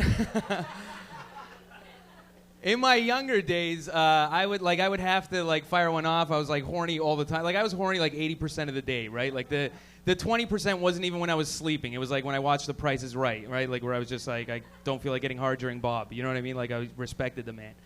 But now, like, so I worked construction for a summer when I was 18, right? And I was, like, fucking horny as hell, right? And I would have to, like, jerk off wherever I could. And sometimes I would do it, like, on my breaks, right? Where, like, I would see, like, a Sunshine, like a Toronto Sun newspaper left on the construction site. So I would see the Sunshine Girl and I'd be like, this is enough for me, right? So I would take it in there. And I would go and I would jerk off. Like, I would work in condos that weren't built yet, right? So, like, I would go into these condos where I was working, and I would still, for some odd reason, go and jerk off where the shower is going to be. Like, you know what I mean? Like, they have the piping layout. I'm like, I'll show this house some respect. I'll still beat off in the bathroom. You know what I mean? Like, but now I'm terrified. You know what I mean? Like, now I'm so scared because there's a lot of condos in North York that have my semen on the concrete, right? Which I'm fucking terrified if any murders break out there, you know? Because, like, if they just start fucking digging up one of the tiles for whatever reason, and then they're like, there's 18-year-old cum here, and we don't know where it came from, and then it's some kind of weird time-traveling sexual murder, you know what I mean? Like, I don't know what the fuck I'm going to get involved in, maybe, right? So, like, and I can't do that now. At 30, I can't go and jerk off in construction buildings, you know what I mean? That would be fucking weird. So instead, I'm limited to certain shit. This was someone gave me for my 30th birthday. This is how fucking shitty my life is. I was given a fleshlight as a birthday gift from someone, okay? Do you know how fucking... No, don't clap that, man. That's fucking horrible as a gift. Where people go... Like, other friends get, like, cool shit. You know what I mean? Gift cards, even. Someone was like, he needs this more than anybody. And they're like, here's a fake vagina. You know what I mean? Where I'm like, I'm 30. I'm not, you know... I am that desperate, so I use this fucking thing, right? But it's weird because I got a special edition, right? And the special edition one, the only difference is it comes with a shower mount, right? So you know what I mean? Like, you could use it in the shower. But it sucks because when I come down here, I stay with buddies, so I don't even have a shower of my own to use it in, right? Like, I got to use. And you can't, the whole point of this thing is to be discreet. Do you know what I mean? Like, like, it's supposed to kind of look like a flashlight, but you're not really fooling anybody. You know what I mean? Like, it's huge. And then people are supposed to think, like, yeah, that's just it's a car battery with a light on it. Like, you know what I mean? Like, what the fuck? No one's going to get fooled by it. And the problem is every time I go to use it, it's not discreet because it still makes that suction cup noise when you, like, it goes, like, every time I go to use it, right? And then so everybody in the house knows what the fuck's going on, and then it's just me with my palms against the tiles and just wailing away at this thing, right? And... yeah, how do you think I feel? I'm the one that, you know what I mean? Like, I don't even know what to tell you about. Like, I want to, like, almost pitch it to you. Like, I could be a spokesperson for Fleshlight where I'm like, dude, you should definitely buy one because they're pretty good.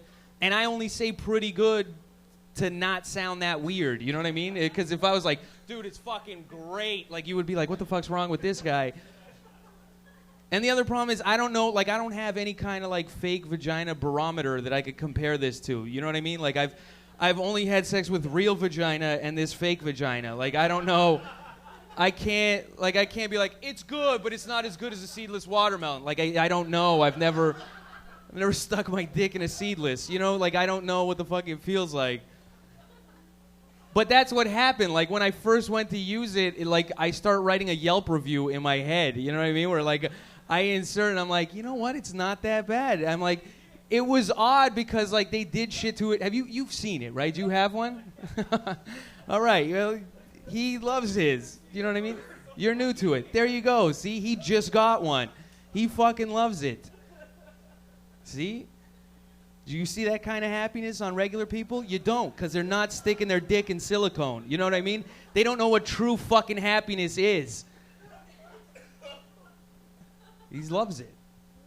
But, like, I don't know what the fuck, like, I don't know what to compare it to. You know what I mean? Like, I don't. Like, if I had to compare it to anything, I would say it's better than a girl that's not really into it. You know what I mean? Like, if those are my options, if it's just the fleshlight or a girl that's going to ask me if I came yet, I'm just going to go with the fleshlight every time. You know what I mean? It lets me take my time. Anyways, guys, that's it for me. You guys have been fantastic. My name's Kevin Soldo. Give it up for your host, Mike Rita, guys. That's just how it is when you live where we come from. Fight, don't run, it's the motto we live by. Get them on the ground and stop them out about 10 times. Shit, we was just kids. Well, what happened in the front row? Give it up for Kevin Soldo, everybody. Let him hear it one more time. Kevin Soldo. I put some cream on my hands. I never put cream on my hands. I fucking hate the feeling of cream on me. But I put it right now because this cream smells so fucking good that I want it closer to me. Holy shit, I know, the cream, it's so good.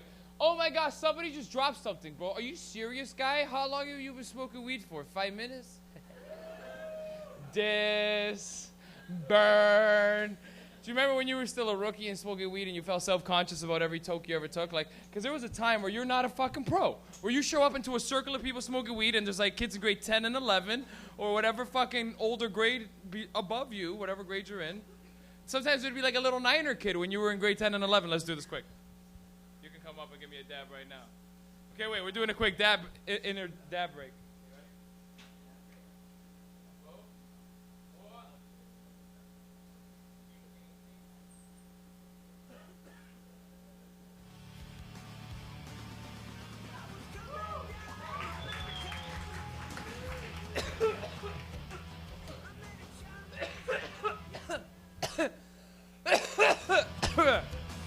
We're going to take a quick commercial break.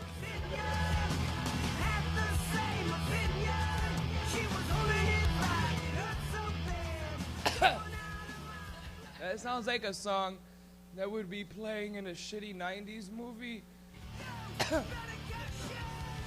Like right now there's like a montage of them like partying and shit.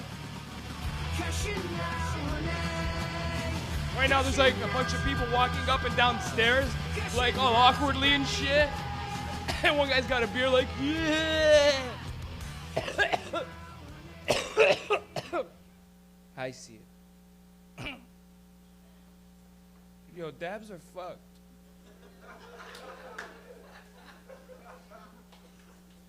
Like, they never get any easier.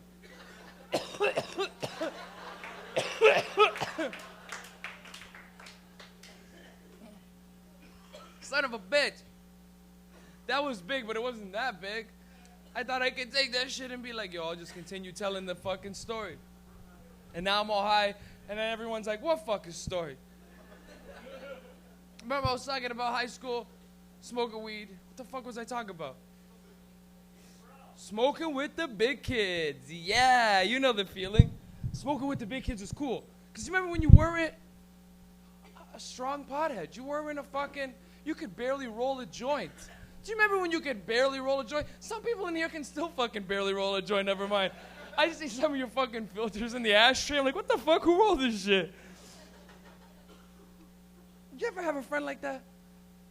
Like, who's been smoking for like 5+ years, still can't roll a joint?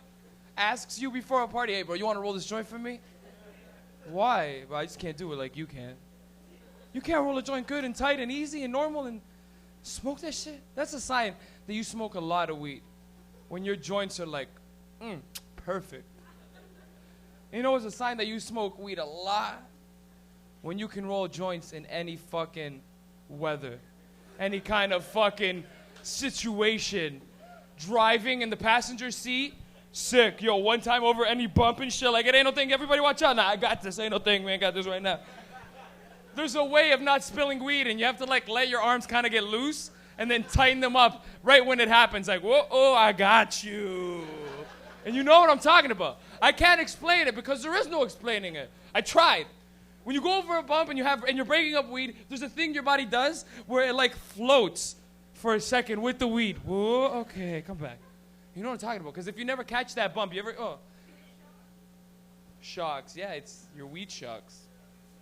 Look at this nice cloud of smoke.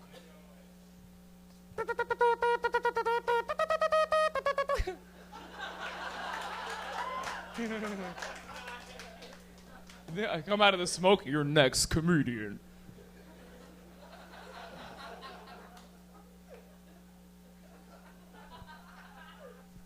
Fucking right, ladies and gentlemen. Your next comedian. He's one of fucking Manchester's finest. Yo, Birch, is it you? Yeah. Sometimes I forget who the fuck is next. Because I love you guys so much that I don't give a shit about them. Yeah, I'll throw them under the bus. I don't give a fuck. Because I can apologize to them on a single person. Can't apologize to you guys. Okay, so, without further ado, this next comedian, for the last few years, originally from Canada, but he did bop around Europe for fucking, I don't know, like 2-3 years. Fuck, who knows how long he was there for. Like, at least that long, though. Now I'm happy to have him back. Since he's come back, he's fucking built this amazing name as one of the coolest and funniest comics to watch. Very original, very funny. I love him. Mr. Pat Virtue, everybody, let him hear it. Make some noise. Let him hear it. My mind is big train, delivering the fast lane. Should I slow down, fucking speed up? You better take a hit from my weed, you need some. Mike Rita. He's like, you know what? He's like, he shows up here, he's all stoned. It's kind of like the equivalent of seeing a pilot before you go on a flight and he's all drunk, you know, and you're like, can this guy fly the plane? I don't know if I want to be on this plane. But everyone that knows Rita's like, yeah, he'll do this, right? Like, you have like the guys that fly business class all the time and they're like, don't worry, he's got this. And everyone in economy's like, I can't afford crashing this plane, you know? It's like, don't worry, Rita's flying. He's drunk as fuck, yeah, but don't worry about it. Autopilot. He flies better when he's drunk. You know, I had a buddy that thought he drove better when he was drunk, and he never got in an accident, so maybe it was true. I don't know, but that's kind of weird. You guys good? It's fucking good vibe in this room, isn't it? Fucking tasty vibe. You know, sometimes you walk into a room and you're like, ugh, this vibe's stanky. But the vibe in here, I was like, yum, yum, yum, yum, yum, yum, yum. It was a good vibe. Like the vibe. Because, you know, sometimes it doesn't, like, because in comedy, sometimes people are like, that room's weird. But this room's always fucking different because it's a bunch of stoned people. There's, you know, sometimes you get stoned and you're good, and then other times you're just like, why am I, what? How did that, who? You know, and then you're going like, now is now, but now isn't now anymore. Do you ever get that? Where you're just like, yeah, now is now. Like where you start trying to contemplate time. Like you couldn't even do it when you weren't stoned. So what makes you think you can fucking crack something of Stephen Hawking's mentality when you're fucking wrecked? But that's when it hits you. I think Stephen Hawking is on the fucking dabs. I think that's how he figures that shit out. Him and Neil deGrasse Tyson are just doing dabs right now, figuring out the universe. Mixing in some ayahuasca in there, maybe. You know, getting in touch with the spirit monocle. Imagine that. There was just the monocle you put on, and then everyone's like, I see what the world's all about. Fucking Mr. Peanut. He's where it's at. Mr. Peanut's got it all figured out. That's why he wears a top hat and no pants. That's all it's all about. Everybody just looks at his face. No one's like, yo, he's got his dick and balls out. What's that about? Because you've never seen a peanut sticking balls. And let me tell you, look at the cover of Mr. Peanut. There's a peanut sticking balls. Okay, maybe a little too far. No, I don't know. Yeah, man, I don't know. This guy's on the computer. He's hacking into the Pentagon, getting all your fucking shit proper. You know, he's also hacking into Wall Street. Fuck, do you know they trade coffee beans on Wall Street? Isn't that weird? Like, they don't go to the coffee farmers. They don't go, hey, man, how much money do you need per bean? They go, oh, we think this is how much you're worth. And then they're like, but we can't feed our families. They're like, oh, well. Isn't that weird? In the future, like, there's coffee farmers that have been making coffee for generations. Like, they've inherited the farm. They've inherited the land. And now they're going to have to stop doing it because they don't make enough money. So in the future, coffee's going to be more expensive anyways. So why don't they just do it now? Just like you know, in the future, only rich people are going to be awake. This is going to happen. Like, homeless people aren't going to be like, yo, spare some change for some coffee. You'll be like, what the fuck? That's more expensive than my car. Aim lower, bro. Maybe some tea. Want some tea? Isn't that weird, though, when homeless people ask you for money for coffee? Because you're like, why the fuck do you want to stay awake? I don't get it. I'll buy some NyQuil or some shit. Or a hammer. I'm just fucking joking around, people. Come on. That's what we're here for, right? To joke around? I just got a bike, right? Who's got a bike? How good are bikes? Bikes are great. Bikes are great. Because I got a bike because I hate taking the bus. I don't like paying for something that I think should be free, right? And it's like, why don't our tax dollars go towards this instead of fucking Alberta oil sands? Why don't you give us free bus rides? But that's not how it works, right? So I got my bike because I was like, oh, in a couple months, I'll be on even keel because I'm not buying fucking bus pass. But now I'm always tripping out about my bike getting stolen. Like, it hasn't made my life easier. It's just added more stress to it. Because right now I'm just like, is some other asshole trying to steal my bike? Because I know my bike's not loyal. It's going to go with whoever fucking takes it. That's why I don't give a shit about stuff, because your stuff doesn't give a shit about you. That's why you got to lock your house, because your stuff will leave with whoever walks in there. My stuff's not going to be like, I'm Pat's stuff. Fuck you. Sure, you can take me, but I won't work for you. You know, like they try to use my microwave and it just makes their food all fucking gross. That's not going to happen. Right? Well, that's the thing. Like and the other thing is, like, my bike can get stolen, then I'm fucked. I'm like, fuck, now I got to pay for the bus. This is fucked up. But no one is ever going to steal a bus. You know what I mean? Like, you're never going to show up to a bus stop and people are going to be like, sorry, all the buses were stolen yesterday. You got to find your own way to work. But it's weird because when I'm on the bus, everyone on the bus looks like someone stole their bike. They don't know that shit. You're just sitting there going, oh, why are you all so miserable? Because I don't want to be here. Because when I'm on the bus, I just feel like, this is why the world's fucked, because we're in it. You know what I mean? Like, everyone on the bus, it's just like, why would I want to recycle if I see these people? I'm not saving these people. It's fucked up. I don't want that shit in my life. It's weird. You know? Because my bike, like, if someone steals my bike, it would be awesome if it gave a shit about me. So someone stole it, it's riding around, and my bike's smart, so it makes them think it trusts them, but then as soon as it gets by a streetcar, throws them in front of it, comes back here and is like, yo, that asshole that tried stealing me is down at Dundas. Let's go kick his head in. I give my bike a little dab there, smoke him on a joint, maybe. Or we go kick the fuck out of us, or just laugh at someone that got run over by a streetcar because they thought they could steal my bike. I don't know anymore. This is the thing, though. Isn't it weird? Does anyone here know they're running out of helium? Isn't that fucked up? Like, we're running out of helium. Does anyone know what they use it for? Yeah.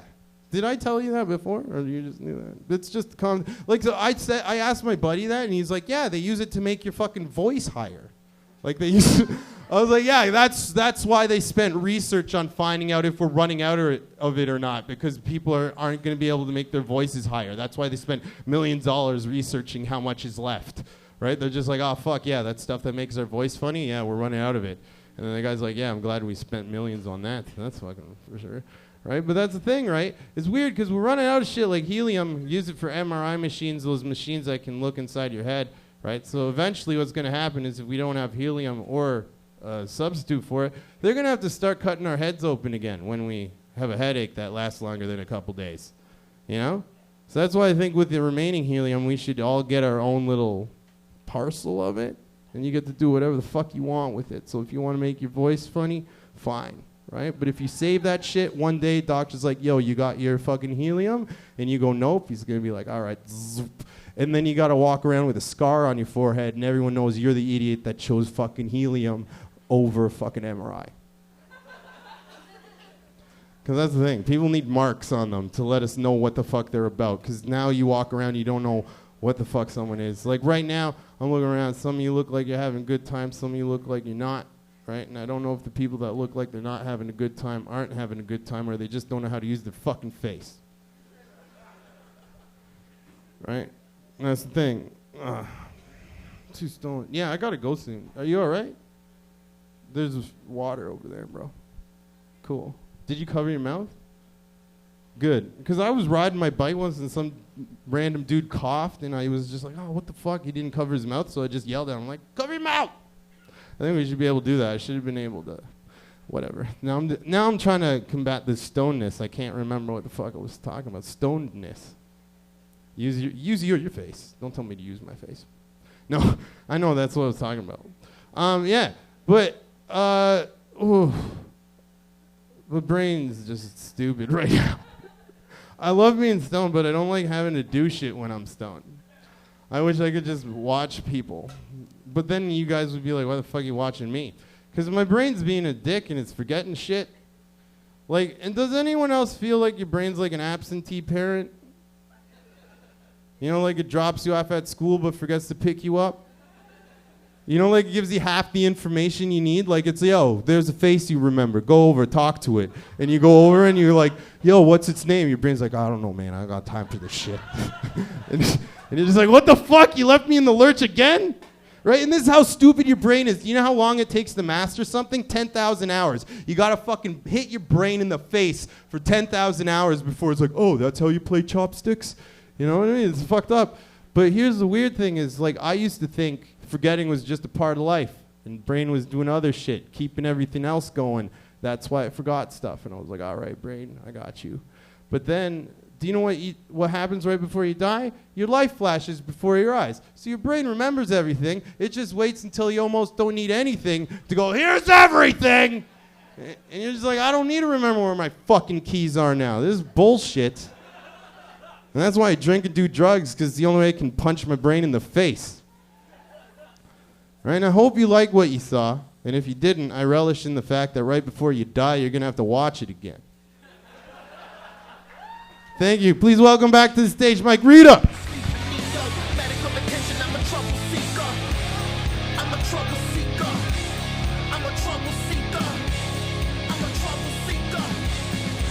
How funny was that? Pat Bircher, everybody. Let him hear it one more time, man. So fucking funny. Oh, my God. Man, you ever get high with somebody who annoys you? This shit's fucked. Because I'm very passive. I'll let you annoy me for quite a while before I let you know that you're annoying me. Because I like to see what the fuck people... You ever just... Okay. When someone's annoying you, you ever just watch them and go, how the fuck don't you know that you're bothering me right now? Like, that's my first thought. How don't you know you're bothering me? Because clearly I don't give a fuck about your... And did you hear... And I'm like... And that's literally a sound like... You know what that sound is? I'm out of order. You ever like go to a vending machine and it has a little thing out of order? It's always making like... This shit doesn't want to deal with you. Annoying people. Sometimes you ever go to a house party when you were younger? And I'm... Who the fuck said no? You never went to a house party when you were younger? Your house parties when you were younger were actually great and awkward all at the same time. Because what you imagine is you're going to walk in and it's going to be fucking American Pie, Jimmy Eat World. It just takes some time, little bit of, all right, what the fuck, sick? People are going to high-five you with beer and shit. What the fuck? All right. And it's not. At least not some of the first ones that I ever went to. Some bush-ass high school party, 30 people in it, 2 people get way too drunk off the top, 1 kid's got to go home, his mom sees what's up, calls the guy's parents, shit's over in like an hour. Those are your first ones when you're like 14, 15. And then when you get older, you can go to crazy, fucking raves. where everyone's just high on M and shit. Those are real fucking parties. Those are way closer to anything that I've ever seen, like, in fucking the movies, you know, where everybody walks in and you're high-fiving and people are, like, making out and shit and, like, pictures are falling off the wall. That shit happens when you go to, like, a little, like, tight rave in someone's house or a basement or some shit. Guys, if you've never been to a house rave, go. Because before you even get in, there'll be a guy who's like, yo, do you want some M? And you're like, yeah. Here, take it. These are parachutes. When you hit the ground, run. And you're like, what? And you're just fucking 20 minutes later, people are talking to you, and you're just not listening because fucking Sandstorm is on, and you're like, I fucking love. And in your head, you're like, yo, this is so 90s. Give it to me, baby. MDMA is a fucked up drug. It's our generation's ecstasy, and it's fucking delicious because if you have the right amount of fucking serotonin in your brain, doing MDMA is quite the fine ride. Because it takes you somewhere, you know? And anything that takes you somewhere is fun. And if you're sitting there like, oh my God, I would never, you're a piece of shit. Because you're intellectually happy enough to chase marijuana high, but you're like, I don't know about experimenting with anything else. Try it one time. One motherfucking time, go for a walk. You don't like it, big whoop. Go for a nap. Tomorrow you wake up and you write a review on Yelp. I did not like MDMA. Do not go to Club MDMA. Okay? I hate people who pretend like they're better than you because they don't smoke weed. Because then some people have alcohol. Some people aren't addicted to shit. Some people, you know what they're addicted to? Like little fucking menial tasks in life. Or saying things that make them feel good. Do you know why? Because they're fucking addicted to dopamine in their own heads. You know that? They're addicted to the release of happiness. You know that little feeling like, You think I'm fucking kidding? That's why you meet snooty people. They like that feeling because when they're snooty, it releases something in their brain like, and they're like, You think I'm fucking kidding? It's real. It's dopamine. It's the thing that makes you feel good. You know when you fucking play a video game and it says achievement 50 points, you're like, sick. But sometimes it says like achievement 100 points and there's an extra release and you're like, yeah. You don't even know, but that's your brain getting you high just for that second. Just for that second, your brain is like, here you go. Good job. You're all fucking stoned for a second and you're out and you're like, yo, I want to do that again. So you play the video game until you're fucking done running out of achievements. That's why it's shitty little snooty people who don't do drugs do. They judge life, and when they judge you, and they judge everybody. And when they judge people, that thing releases in their brain because it's just a chemical thing that gets used to releasing. Every time they judge somebody, oh, look at that dog. That's an ugly dog. I have a better dog. Look at that shirt. That's an ugly shirt. I have a better shirt than that. It feels so good to be better than people, but not really because I'm a piece of shit.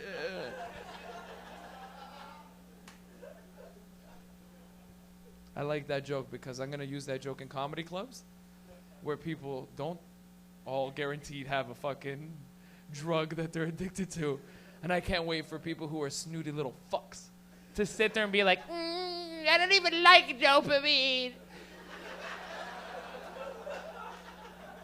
Because, you know, they're in denial. And then that denial will set off their dopamine and they'll be like, yes. And they won't even know that that itself is getting them high, those super fucks. This is a real thing. I watched too many documentaries, and they get me angry. Like, I watched literally a documentary called Dopamine, The Road to Happiness, and I was like, what the fuck is this shit? And then I realized that everybody in my life that I've ever not liked was addicted to dopamine. Everybody. Your counselor who's rude to you, they get off on that shit. You're not going to make it in life unless you get all A's in class. Stupid fucking kids. It's like, you ever pet a cat and it purrs? That's what... It's your brain. I'm going to do a stupid commercial. This is your brain. This is your brain on dopamine. No, I couldn't fucking... I couldn't get my lips to buzz because I have crazy pasties. So all you heard was, but I'm supposed to go like, you know what? That's a sign I gotta get the fuck off stage. We're gonna keep the show rolling right now with a very funny comedian. And before I keep this whole show rolling, have you guys been enjoying the show, Stoner Sundays? Let me hear you guys if you're having a good time. Let me hear you. Yeah, yeah. All right, you guys love this guy, man. He's a fucking regular on my show. I love him. One of my best friends in comedy, Mr. Sandro Very. Everybody, let him hear. Make some noise. Shut 'em down. Shut 'em down. Shut 'em down. Yeah, shut 'em down. What up, man? Hey. You ever like look at somebody like just like right now? I was like, "What up, man?" I wasn't expecting anything, but like, you know, the eye contact made it like intimate and real. So I'm a little high. That's okay. You guys ever fart in the shower? Even like a little one, and it smells so bad. How though? How? You know, like.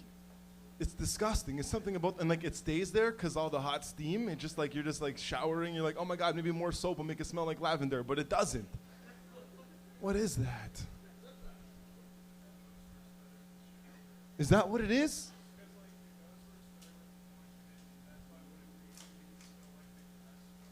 Holy fuck. This guy just blew my brains out.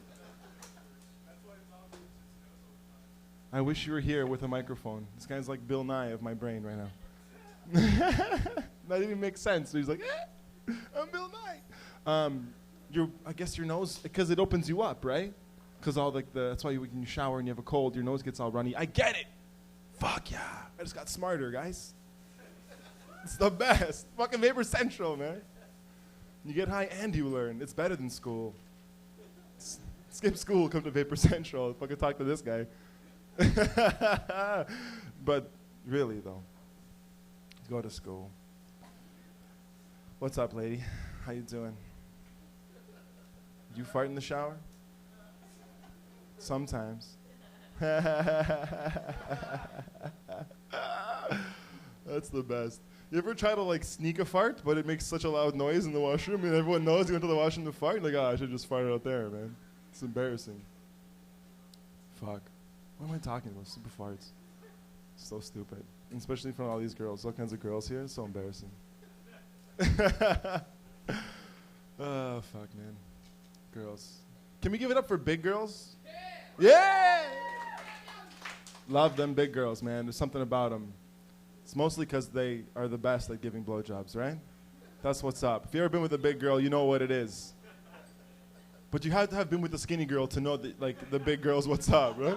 You can't just only be on the big girl thing. Unless you got the inside tip, then whatever. Yeah, man, big girls are the best, man.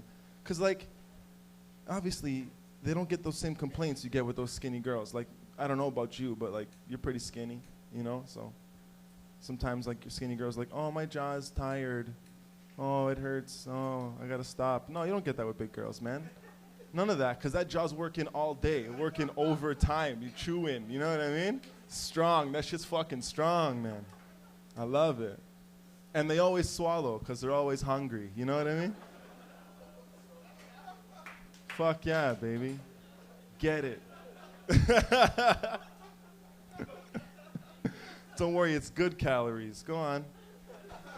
If you thought avocados were nice, nah, I'm just fucking with you. Woo.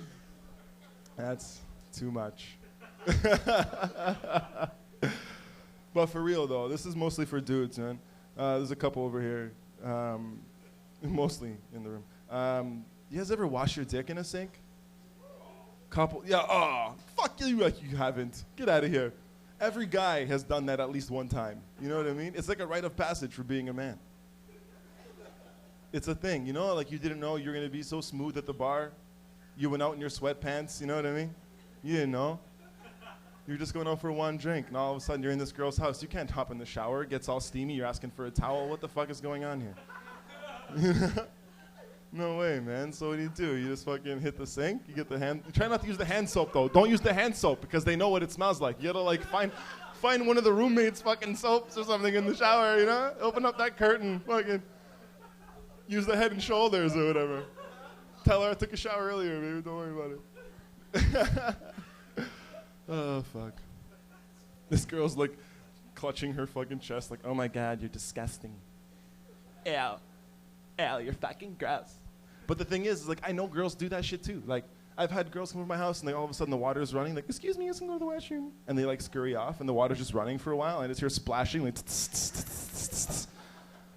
the fuck is this? I know my counter wasn't wet before you got here because I cleaned before you came over. So what the fuck is going on? And how do I know for sure? Because pussies don't smell like cucumbers in the rain or cinnamon hearts or whatever it is that soft soap was that I bought at the fucking dollar store. This guy knows exactly what's up. Like, I don't ever put gas in my car from Petro-Canada. So if I fucking stop at a Petro, you know what it is in the washroom. I'm washing it, you know? It's all good. You only use Shell gas. Everyone knows that. Come on, guys. Don't you watch the fucking commercials? Ferraris and shit? Horses? Oh. For real, though, man, like, women are you have such power. You know what I mean? Like, you and, like, you two girls over here and you over there with your book, you got power, man. You know? Like, yo, one time I left Vapor Central and I was walking down the street and this one girl, she made my whole life, my whole day. All she did, like, I was having, like, a regular day, whatever, and she, like, looked me in the eyes and, like, checked out my package, looked me back in the eyes and smiled at me and just kept going. And I was like, ah. You know? I was in love, man. That shit happened like 3 years ago, and I'm still like, yeah, you know? That's the power, man. That's the fucking power. And you girls are tricky, too. Like, you gotta, like, you know, pussy's great and everything, but you gotta really romance the pussy, you know? You really got, like, to get it, you can get it once, but if you want it again, you gotta give it the romance, you know? Like, I saw a guy, like, here's things you can't do. Okay, it was like the fucking middle of December. It's cold. And I was sitting in my buddy's car, and we're just smoking a spliff in this little parking lot. And I saw a guy, little short guy, little tiny guy. He must have been like 5'4", you know? And little short guys are funny. But he was with this tall woman who was like 6'2". And you got to respect the game, right? I was like, yeah, man, good job, right? Fucking right on. Good for you. You go get that Amazon. And because a tall woman's nice, you know, like a girl you can climb, you know, a girl that can power bomb you. That's fun. That's fun. But, like, he did the wrong things. Like, first of all, he walked to the bus stop. So he's standing at this bus stop. It was a streetcar, though, because if you're going to ride with a girl, you can't take the bus. You can take a streetcar, maybe the subway, but the streetcar's the best, you know. But there's rules to it. Like, you can't just walk to the streetcar stop and wait 20 minutes. No, especially not in the cold, because this girl, she started getting, like, the dance, like, you know, like the, oh, I'm cold dance. Like, oh, rubbing her legs in her little skirt, because she's wearing a skirt because she has to look nice, you know. And she's got long legs because she's tall, so they get cold, you know. And I was like, fuck, man, you're losing points. Like, she's just chipping off points, you know? Like, I'm not going to suck your dick, but let you fuck me. All right, I'll let you, you know, the longer you wait, okay, you can touch my ass, but I'm not taking you home. You know what I mean? Like, there's rules to it. And then, like, cabs started driving by, and, like, she started looking, like, eyeing down the cabs, like, with hopeful looks in her eyes. Like, oh, is he going to call this one? Oh, no, he's a cheap bastard. Oh, no. I hope he pays for drinks. Oh, no, you know? And all the doubt, you know? You got, like, fucking 3 to 5 minutes tops at the bus stop with your chick, you know? And you better not be going more than like 4 blocks. There's fucking rules to this shit, man.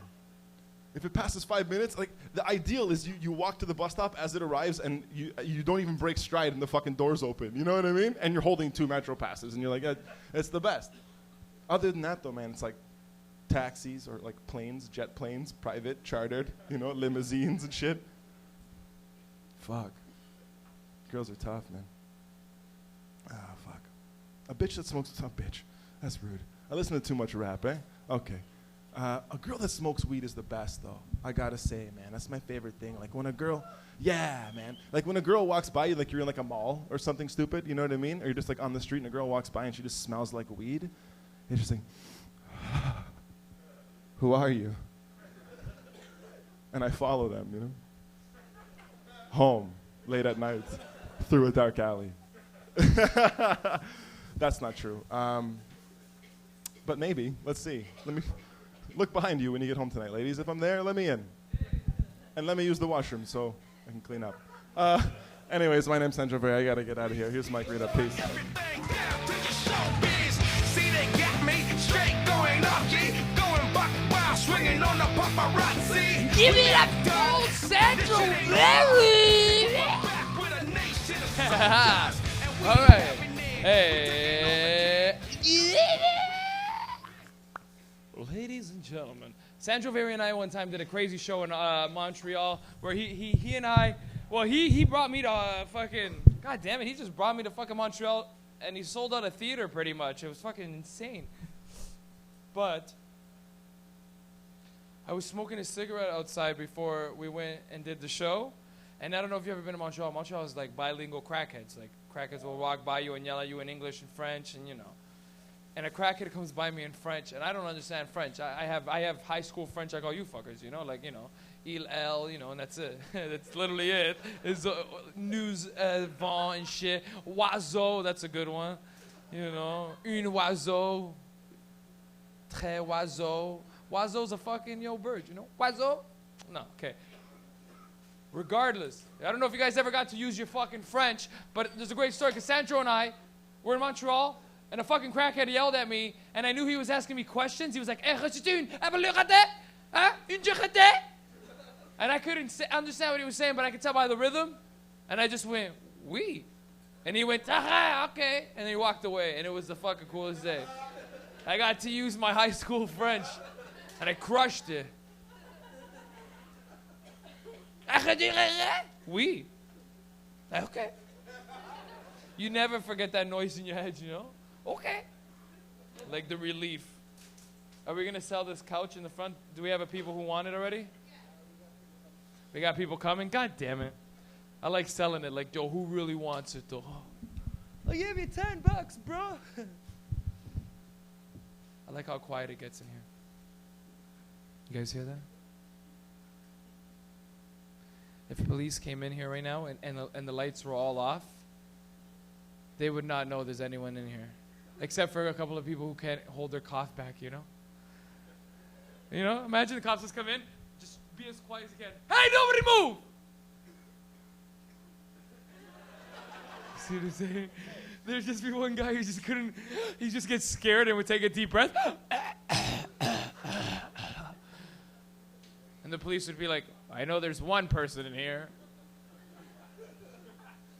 Yo, you ever play that game when you were a kid? You just turn the lights off and walk around like a room like this looking for your like cousins or some shit? And then one of them would fuck up and be like, and you'd be like, oh. Welcome, guys. You guys been here the whole time or you guys just got here? 10 minutes ago. From Montreal. Fuck. Montreal needs vapor lounges. Does. How does this work? You want to know how this works? Bro, the guy at the door has an AK behind the thing. And anytime the cops come up the stairs, he kicks the door like Rambo and he goes, not today, you fucking pigs. Pa, pa, pa, pa, pa, pa, pa, pa, pa, pa. And the pigs are like, okay, guys, okay, hey, not, we just got a noise complaint about, the weed being too loud. All right, hey. No. That was a crazy stoner laugh. Whoever just dropped that classic. Ah. It always that laugh sounds like you just fell off like a small ride. Ah. Like a little shitty ride. All right, here we go. Ah. Well, this ride sucks.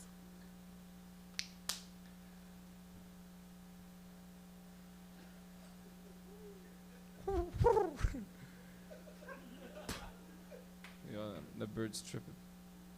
Sometimes I like seeing what the weirdest shit I can get away with saying and you guys laughing at is. Because you guys trust me. You guys trust me to say some funny shit. So it keeps you guys on the edge like, he's gonna say it soon. So sometimes I can get away with saying some fucked up shit. Like right now I just went and a couple people were like, ha ha ha ha. Because that shit actually is funny. Like, what the fuck am I doing? Bro, you want to know how this place is legal? I'm going to tell you quick, and then we're going to bring up your comedians, okay? 2 minutes. 2-minute fucking rundown of how this place works. This is illegal as fuck right now. The thing is, this is a civil disobedience of the law.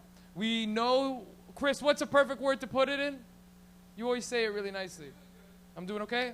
Yeah, because that guy's the one who's taught me everything about this place. We're all breaking the law right now in two ways. We're all smoking weed, and we're all watching each other smoke weed. And nobody's saying shit. None of us are ratting each other out, so we're all part of it. You understand? It's a giant circle. You think you're out of it. Even if you're not, I'm not even smoking weed. Well, you're in there and you're watching us, and we're all breaking the law. But the law is flawed because this is a private members club. When you pay those $5, you're paying $5 to come into a private members club for the day. That's your daily membership. You pay that shit at fucking 10 o'clock when it opens, you could come in at 9 if there's no show. Regardless. You're breaking the law right now. But the point is the police understand that there's no selling, or no tobacco either. There's no selling and no tobacco. Those are the two really big ones. Because tobacco is outlawed everywhere. You can't, bro, you can, if you smoked a cigarette in a Shoppers Drug Mart, that Shoppers Drug Mart has to be closed for like 2 weeks. I made that up, clearly, but you know what I'm saying. But some people are like, yo, that's fucked up, bro. Holy shit. So the way this works is every time you come in, you pay your little membership, and you're kind of in this hood of protection. The cops know this place exists. If you stand outside, the police drive by. Sometimes, I swear to God, one time I was outside, and the police drove by as some lady was complaining. Some lady walked by, and she's like, how is this place even legal? And my friend went, it's because we live in Toronto. And the lady went, what does that even mean? And he goes, come on, lady, the police don't give a fuck. And she goes, you really think so? And he goes, yeah, nobody gives a fuck. And she goes, you think the police don't care? And he goes, no. And as he goes, no, he goes, oh, look, there's a cruiser right there. And the cruiser, and he goes, look, they're looking. And they don't give a fuck. And it was like this amazing moment where, like, I'm using that forever, man. They really looked over, and I swear to God, they looked over, and it looked like they started laughing. Like, it must have been like they were in the car, like, hey, Johnson, hey, look, there it is. It's Vapor Lounge. Sick, you know, sick. I wish we had that when we were younger, you know? How many times did you get booked by stupid cops in the park for doing nothing, burning a doob, listening to your fucking music? When there's a drunk guy fighting some guy in front of a store, nobody gives a shit because he's drunk and it's fuck you. I always get really angry anytime I get talking about marijuana activism. Just because people take our rights away like it's a fucking joke. What are you, fucking stupid? There's so much fact as to why marijuana is better. Not just the classic shit like, you smoke a J and you can eat all the food you want, man. Weed is nice. Weed helps sick people. But beyond that, weed helps all of us not be murderers. Because have you ever gone a whole fucking day without burning a doob? By like 7 o'clock, you're like, yo, man, I gotta go home or I'm gonna kill everybody on this fucking subway right now. Everybody's annoying you. The girl on her phone is like, oh my God, you know, Jenny? Normally when you're high, you just sit there and you're like, look at this dumb bitch. And then that dopamine and you're like, I'm better than her, fuck you, yeah. Massage your own dick, yeah. But when you're not high, you don't give a fuck. You have zero patience. So you ever been on a bus not high and someone's like, oh my God, you're like, excuse me, you're in public. Don't fucking talk so loud, bud. Nobody gives a shit about your fucking cat. And then the person always looks at you like, ah, and then they always tell the person, oh my God, I just got told to shut the fuck up. Yeah, man, shut the fuck up. One time I got okay, listen, this is a fucked up story, but this is funny because this is just some stupid lady. Some lady was talking on her phone loud, and she said something stupid out loud, and the whole bus started laughing at her. Streetcar, sorry. I was taking a Spadina, this is the last story before I get out of here. We're coming down Spadina streetcar going to a Blue Jay game. And the lady's like, hello? And she was talking so fucking loud. That you know when everybody just listens? Like, other than her, she can't see that everybody is literally just looking at her and then looking at each other like, are you fucking seeing this dumb bitch right now? And then she said something stupid. She goes, yeah, no, we're going to the Blue Jay game. Yeah, we're going to get there early. Hopefully, if we get there early, we can get better seats. Now, if you don't get why that's funny, the ticket that you buy for the fucking game tells you what seat you sit in, no matter where the fuck you want, no matter how early you get there. And everybody started laughing at her. One guy goes, ah! And she goes, oh my God, is there something wrong? And I swear to God, one guy just didn't give a shit. He goes, yeah, check your fucking ticket. Does it say that you get whatever? Does it say first come, first serve? Nah, it says row 21, seat 9, lady. Shut the fuck up, you talk too loud. And you know, like, I wish it was something more important, so I could have been like, fucking yeah! But it's not, so in your head, you're like, yeah. That's all I gotta talk about stupid people. Oh my God. People who complain about McDonald's too. Fuck you. Okay, we're gonna start the shotgun, and I like it because we have two little shotguns happening tonight. And we're gonna shotgun through these guys. The show's gonna end about at 11:20. At 12:20. So get ready for that. I can just see it now. We have really good comedians coming up right now. We actually have better comedians. Sorry about the guys who went on the first half of the show, but we have better comedians in this half right now. And it's beef now because now they're at the back like, what? I didn't even know we had to try tonight. What the fuck? No, we have a lot of really good comedians. We had literally like 3 fucking killers just drop in, part of what I called my Filipino shotgun tonight. We're going to have 2 shotguns right now, and then we're going to finish it off with the fresh meat shotgun. The shotgun means I'm gonna take a break for a little bit, and these comedians are going to bring up each other because it's just faster that way. Because every time I come up here, my ADD kicks in, and I do 20 minutes. And I shouldn't do that, you know? I didn't even finish the story, of course not, because my brain is racing through everything. Whatever, the lady got off and she met her friends and everybody laughed at her and her friends too and whatever. Not that story? Oh, that story was good though. Which Vapor Lounge story? Oh, is this shit legal? No, so your answer is no, this shit's not legal. Everybody's breaking the law, but I want you to know that there's a man at the door right now who's put in years of work to protect all of us against the law. His name is Chris Goodwin, and you guys can give it up for him. Yeah. He's the man. Years. He started this shit as a teenager. He's literally gone to jail 3-4 times at least, maybe more than that. More, I think it's actually more than that. It's like 5-6 times, man. To jail for opening vapor lounges, and every time he gets out, he just opens another one. And then even if it gets busted, he'll wait, and the minute he gets out again and everything is clear, he'll open a vapor lounge again. And he did that like 5-6 times until he opened up this one with somebody else, and he worked as, who he is now, the head man. And he keeps his fucking place open. Dude is a genius. If cops came in here right now, it would be very hard for them to even just get by and do whatever the fuck they need to do. But you guys, because he would be like, wait a minute, what the fuck? Let's step outside and talk about this. And in that moment, like, all of us would be like, everybody out the back.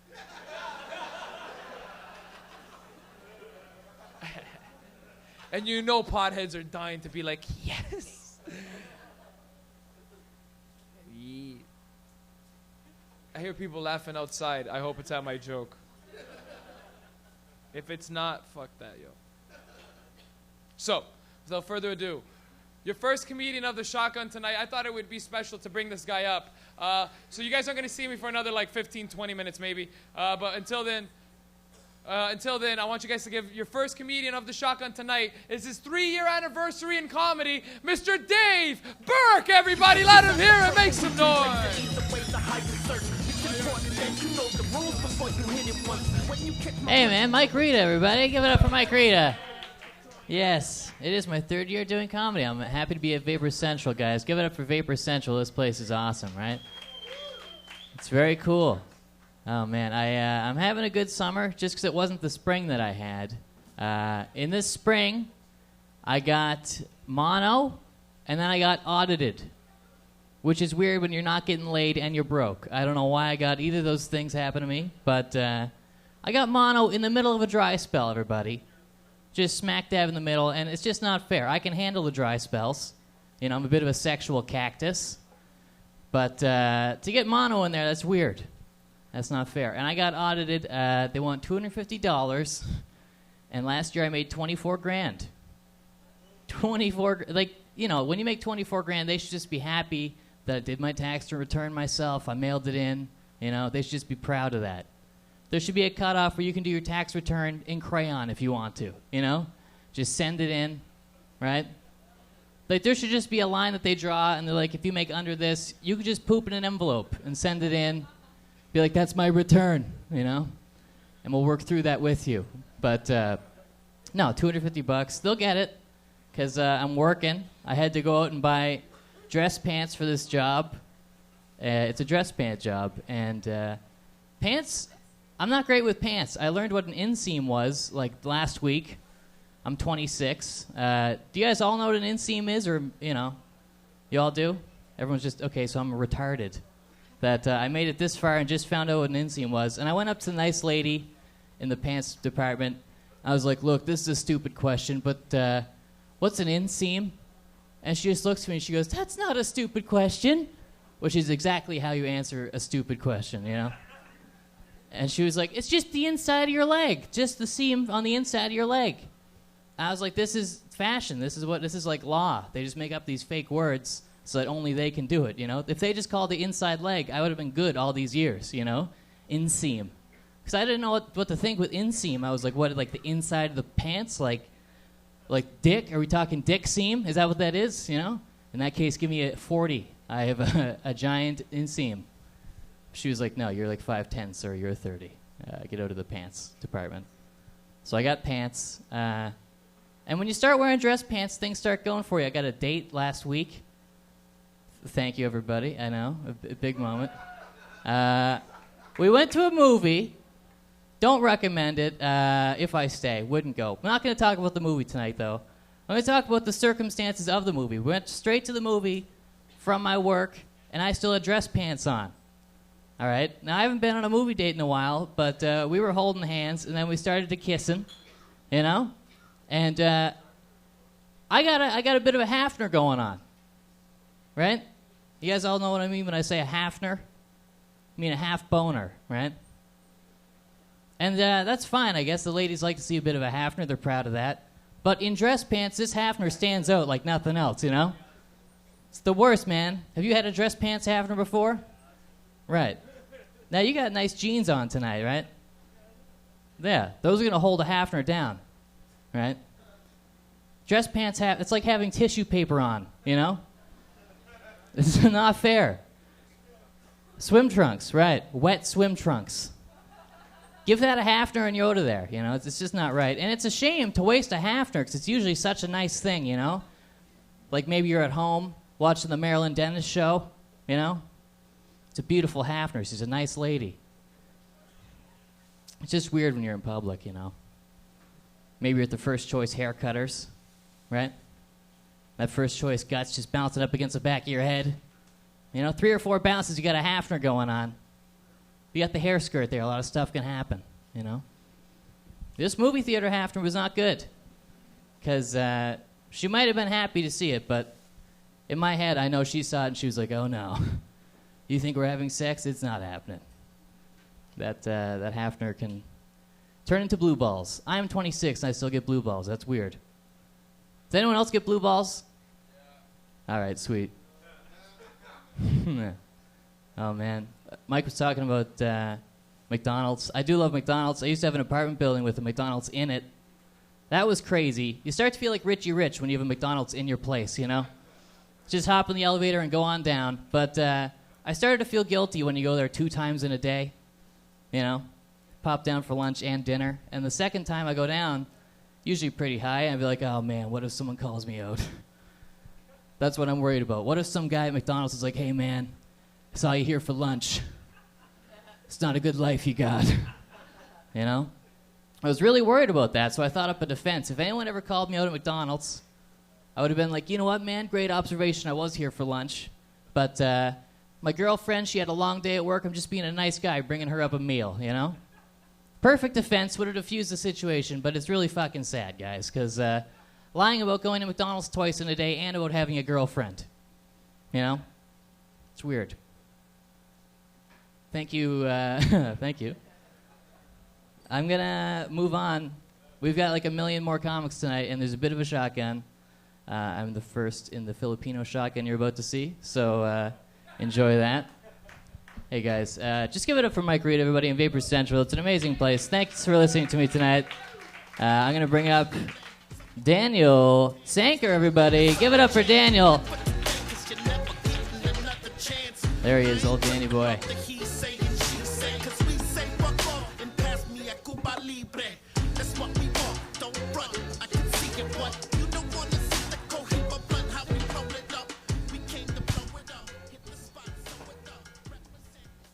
Hey, this is weird. I'm tell comedy with my ass at you. All right, it's a nice ass. Don't whistle. You can't see it from the back. Today I want to talk about. Well, look, I'm an okay-looking guy. Not terrible, like it's fine, but here's my problem. I should be beautiful. This is what I mean. I'm mixed race. I'm actually half French Canadian and half Guyanese. And mixed race people are beautiful people. Like, I don't know, you got Mariah Carey, like the first half of her career. Or like, I don't think Paula Abdul is mixed, but that's what like people were going for when, again, first half of her career. Here's my problem, is that I should look like Derek Jeter or like The Rock, but I look like Jim Belushi. Or when my beard is thicker, like, I don't know, Zach Galifianakis. I think it's weird. I think in general being mixed, because you got to look at the world in a different way. One, you start counting like what positives you get from. I did get one positive from being mixed. It didn't end up so bad for me. I've won. I have beautiful eyes. Just absolutely beautiful. They're stunning. But the problem is that nobody notices them when you're like out at a bar or something. The first thing they notice is this. It's hard to. Here's the problem: is that the way I try to get girls to notice, it's the only way I figured out, is at a bar I have to stare them down like a predator.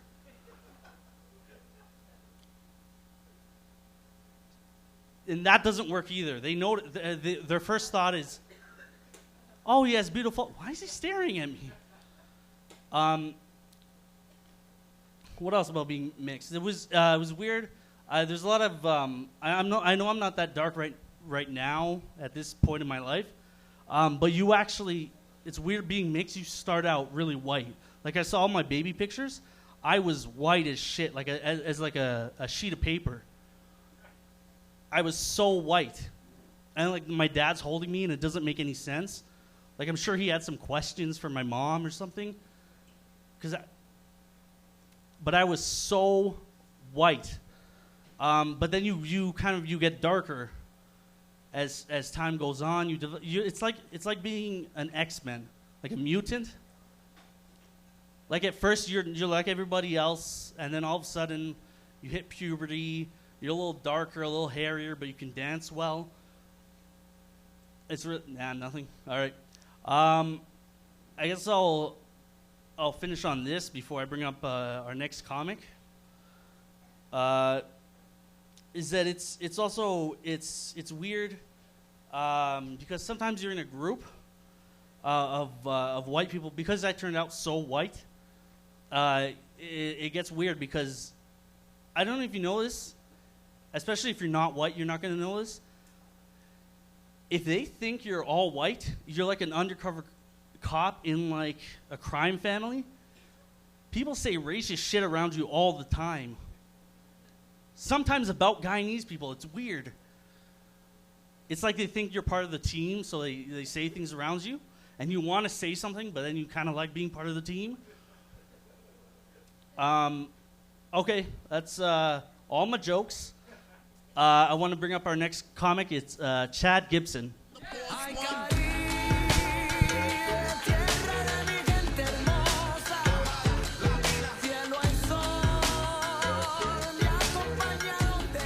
All right, one more time for Daniel Sanker. Oh, I can't work a mic stand. All right. It didn't work. Hey, what's up? How you guys doing? Oh, I scared you. Sorry. A little too loud right off the top. I saw your head just shake up there. You guys can probably tell from where you're sitting. I'm pretty fucking tall. This is not an optical illusion. Does this feel cartoonish at this point? I'm just like meters and meters above you. It's here though. I'm like 6'7", but I weigh 165 pounds. I'm way out of proportion. I look like a full-grown stick figure. Like if you look at me, I kind of look like a little kid drew me, because I don't really have an ass. Like it's just like my legs attach around my nipples somewhere, just magically. I was gonna start telling people I'm vegan, just so they'd think I'm healthier. It's a slow ripple effect on that, right? I think that there's a lot of comics that are able to support themselves being actors. I missed the boat. I could have been an extra in Dallas Buyers Club. I got that look down. Now I just gotta wait for like the next big run of Holocaust movies. That's the next big thing for me there. I don't mean something rude. I'm not saying like Indiana Jones and the Oven of Jews or something. I mean like a documentary. Something I can really sink my teeth into. All right. You guys, we were talking earlier about Tinder. You guys know what Tinder is, right? Quiet little room full of potheads. We all know what Tinder is here, don't? I like it. It's like window shopping for herpes. Yeah, you've had some bad Tinder dates too, have you, sir? I understand. It's so I do all right on Tinder. I get matched like. For my age, anyway, I'm relatively slender, and I have a full head of hair. I'm like 36, all right? I turned 36 this year. Ugh. It's a stark reminder on Tinder that at 36, the only thing I can do and be considered young is die. That's it. I'm an old man now. And like, Tinder's supposed to be my access to 21-year-old women. But I just keep getting matched with old chicks. And again, when I say old, I mean my own age. I get jealous of all my friends my age because they've already all my friends have already gotten married. I've got friends that are divorced already, and they're going to get married again. Do you know how dark bachelor party number 2 is? When it's all the same dudes, they're just a little fatter, a little balder. They get a little more cynical, too, though. You hear things like, oh, just fuck the stripper. We're going to be back here in 4 years. It gets dark, though. I get jealous of those guys because, like, I want to get married and get divorced so I can lose half my shit. Seriously, if you take half of what I'm worth right now, you get a bill. You'll just get a bill. I'll probably get alimony. I'll keep my 22 square foot bachelor apartment in Parkdale, and you'll pay me a monthly stipend. I think that's how it's all going to work out for me. Like I said, I live in this tiny little bachelor apartment in Parkdale. It's one of the shittiest places you can imagine. It's kind of a place where... What's that? The rats? I don't have rats, luckily.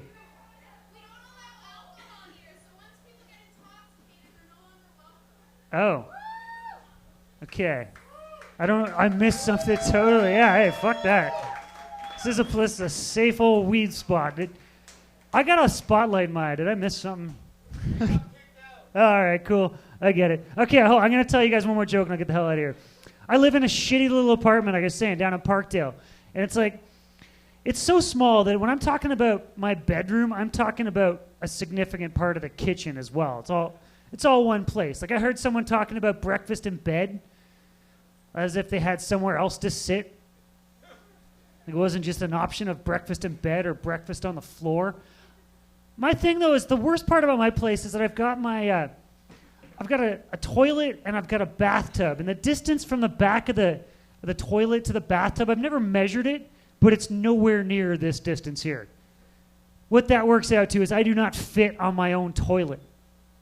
I got to get in there, right? A couple times a day anyway. I got like 2 options. I can try to get in there and like rocket side saddle. All right, this just doesn't work. Let me clear it up for you. You're lucky to hit the water at that angle, all right? But that means I only can do one thing when I want to take a dump. Is I got to kind of saddle up like I'm that cool substitute teacher. Like an after-school special. And this works. All the angles all line up, but I've got a mirror right here. I can just tell you from experience, there's times you don't need to look deep into your own soul. It's when you're pooping, all right? For anyone that wasn't following, I know it's pot room. All right, my name's Chad Gibson. Thank you guys very much. I get the pleasure of bringing your next comic to the stage. This guy's a good friend of mine. I've been all over the place with one of the hardest working but most homeless looking comics in the world. Put your hands together for Chris Roberts.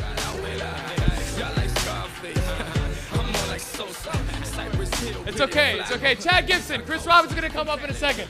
I just have to, it's my show, and I got to make fun of those girls so that you guys don't think that people are going to get away with talking shit on my show like that. Quick, because I have to keep bringing up comedians.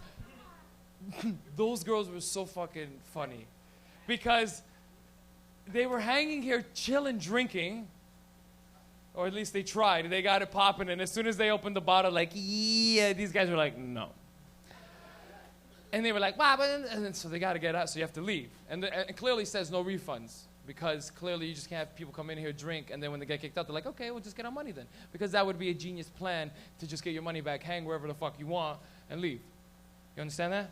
Everybody understand how that business plan works there? You can't, if you got your refund, then you can hang here for 3 hours, safety, like free from the popo.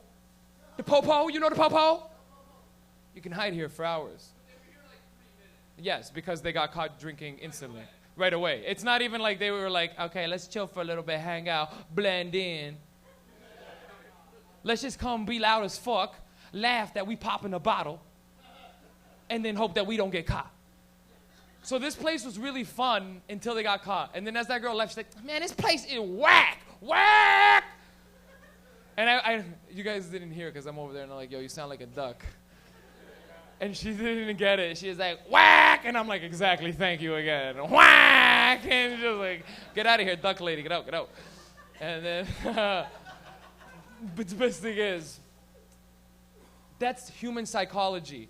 This place was cool as fuck until she wasn't one of the cool kids allowed to hang. You understand that shit? This place is cool because all of us are keeping the rules safe because we don't want to break the laws because we're already breaking the big law. We don't have to step on the stupid little laws that they can book us for easily. You understand? Drinking in here is a problem because you can't drink alcohol in here. We don't have a license for that shit. Because we're already smoking weed as it is. We don't need them to come in here and be like, well, now people are hiding in here drinking alcohol illegally without a license. We don't need any of that shit. Because we're already illegally smoking marijuana in here.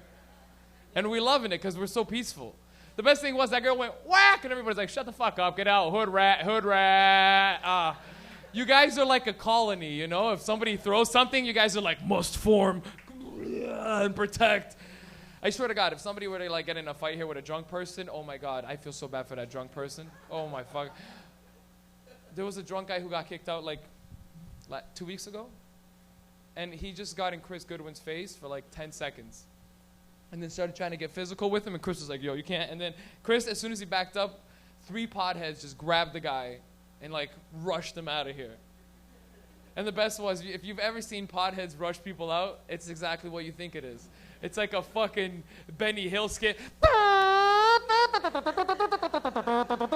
And it's like 3 guys running. Whoa! Whoa! Get him out of here! Get him out of here! He goes through one door, pops out of a basement. What the fuck? Don't ever think that people are going to come to my motherfucking show and ruin it. We've been going for fucking 3+ years. We won best show in the fucking city. And you're not going to step in this fucking bitch and try to talk loud and be bitch. Oh, hey, wait. And if we're going to clap for Aaron and Alan, who took care of it like bosses. Yeah. If you actually ask Aaron right now, she's like, I could have handled that much better. And it would have been much more peaceful. But fuck it. Some of those people need to learn that they just can't fucking walk wherever they want and do whatever they fuck they want. Society has certain rules, and we're breaking one of them. So fuck you. Just don't fucking double break this shit. Don't double dip on our rule breaking. You motherfuckers. You know? But we just got a little fucking Hennessy. Get the fuck out. Jerk. Whack, whack. The best is when I went, get out, duck lady. Whack, whack. F whack. Get the fuck out. So, without further ado, we're going to keep the show rolling. I wasn't actually supposed to come up here for like another 2 comedians, but who gives a shit? Who gives a shit? We're going to keep the show rolling. You guys still having a good time? Yeah. For the new people in the show who haven't been here before, I'm the host of the show. Some people walked in, and if you're new here, I'm the fucking host. I don't fuck around. I'm not gonna let some loud drunk broads think they can fucking run shit. You know? Fuck them, yeah, no kidding. Ruining the show for everybody else. Whack! That's all I hear now. Whack! Your fucking show is whack! Aaron, I seen it. Hold it down in the face of 5 girls chirping you. Well. You're like, bitch, shut the fuck up. And I love it. You're such a powerful woman. I like it. Without further ado, he really is a very hard-working comedian and also a very homeless-looking comedian, like the previous intro said.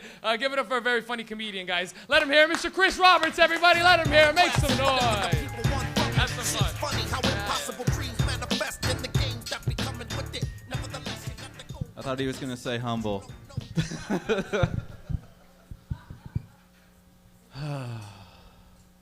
Believe it or not, I got a haircut a little while ago. And I hate getting a haircut. They always I always go in there and they always give me this look oh, what are we going to do with this guy? Well, a couple weeks ago, right, I walked into the salon and this woman, she smiled and she was just like, I remember you. Just a little bit off the top, right? I was just like, yeah. And I sat down and I took off my hat and she looked at me and she was just like, well, maybe we should wash it first. So she took me back to this other chair, right? And she sat me down and she put this towel around my neck. She laid me back and then she started putting water in my hair. And then she started putting shampoo in my hair. And I don't know if I'm the only one who thinks this, but I think it's truly amazing when another human being rubs your scalp. It's it almost feels better than a hand job. I shouldn't have told her this.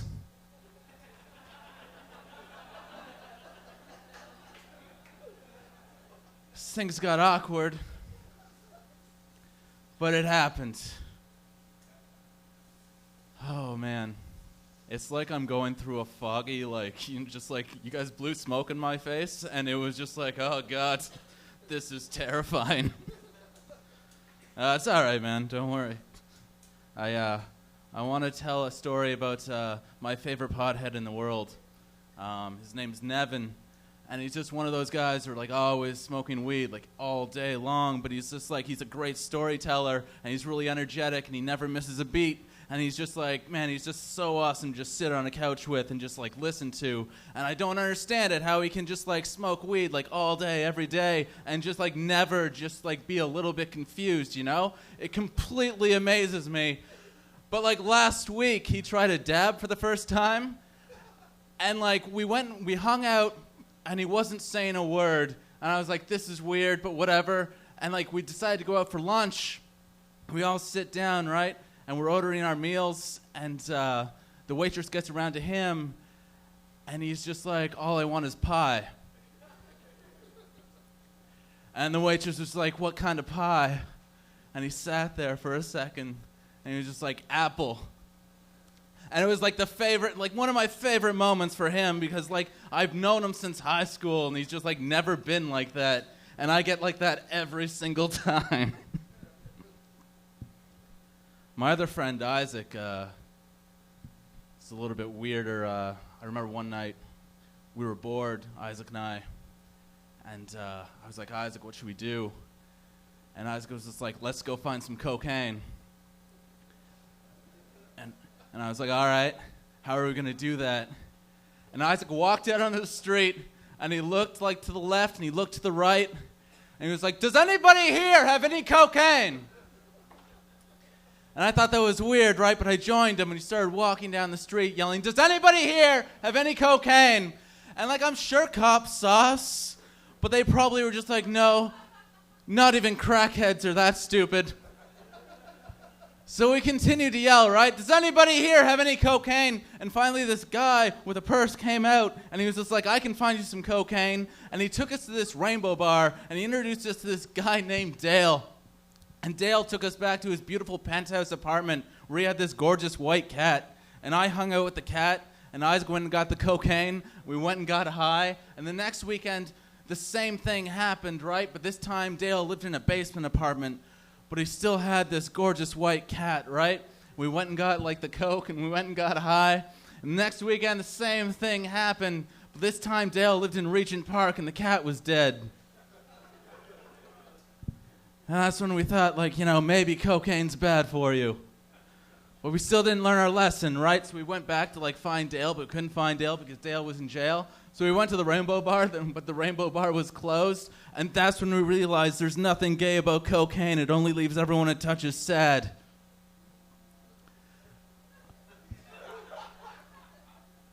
I really like turning that into, like, a children's book at the end, you know? You guys watch Storage Wars? We'll keep on watching because in a couple episodes they open up one of those units and find me. It's a good one. They don't just auction me off, they all team up and spend a half an hour trying to get me off the property. And on that note, guys, I'm going to leave you. I'm going to bring up the next guy. He actually opened up for Simon Amstel during North by Northeast. Really funny dude. Ladies and gentlemen, Aaron Weingut.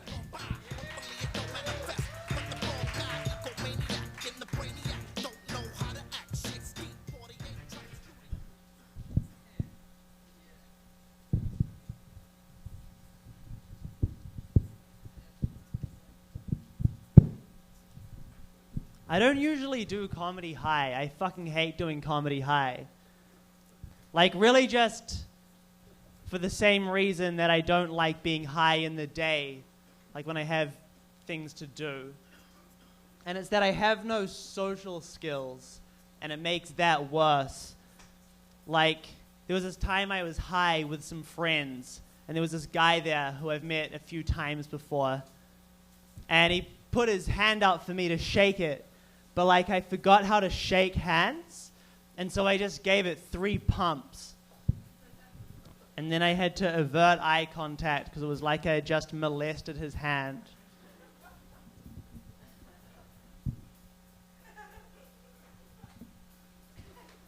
So that's just what I feel like right now. There's like not a weirder thing you could be doing. Sometimes you'll be smoking weed in a circle of people, and there's always that guy there who doesn't smoke weed. You go to pass it to him, he's like, nah. And then eventually he'll tell you why he doesn't smoke weed, and it's always the same story. He'll tell you, I did it a few times before, but it just didn't do anything for me. Like, he just doesn't get high. And then eventually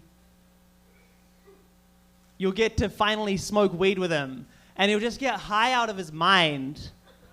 And it's just like, were you just too fucking retarded to know that you're high all this time? Like, how are you going around in that state not knowing you're... Like,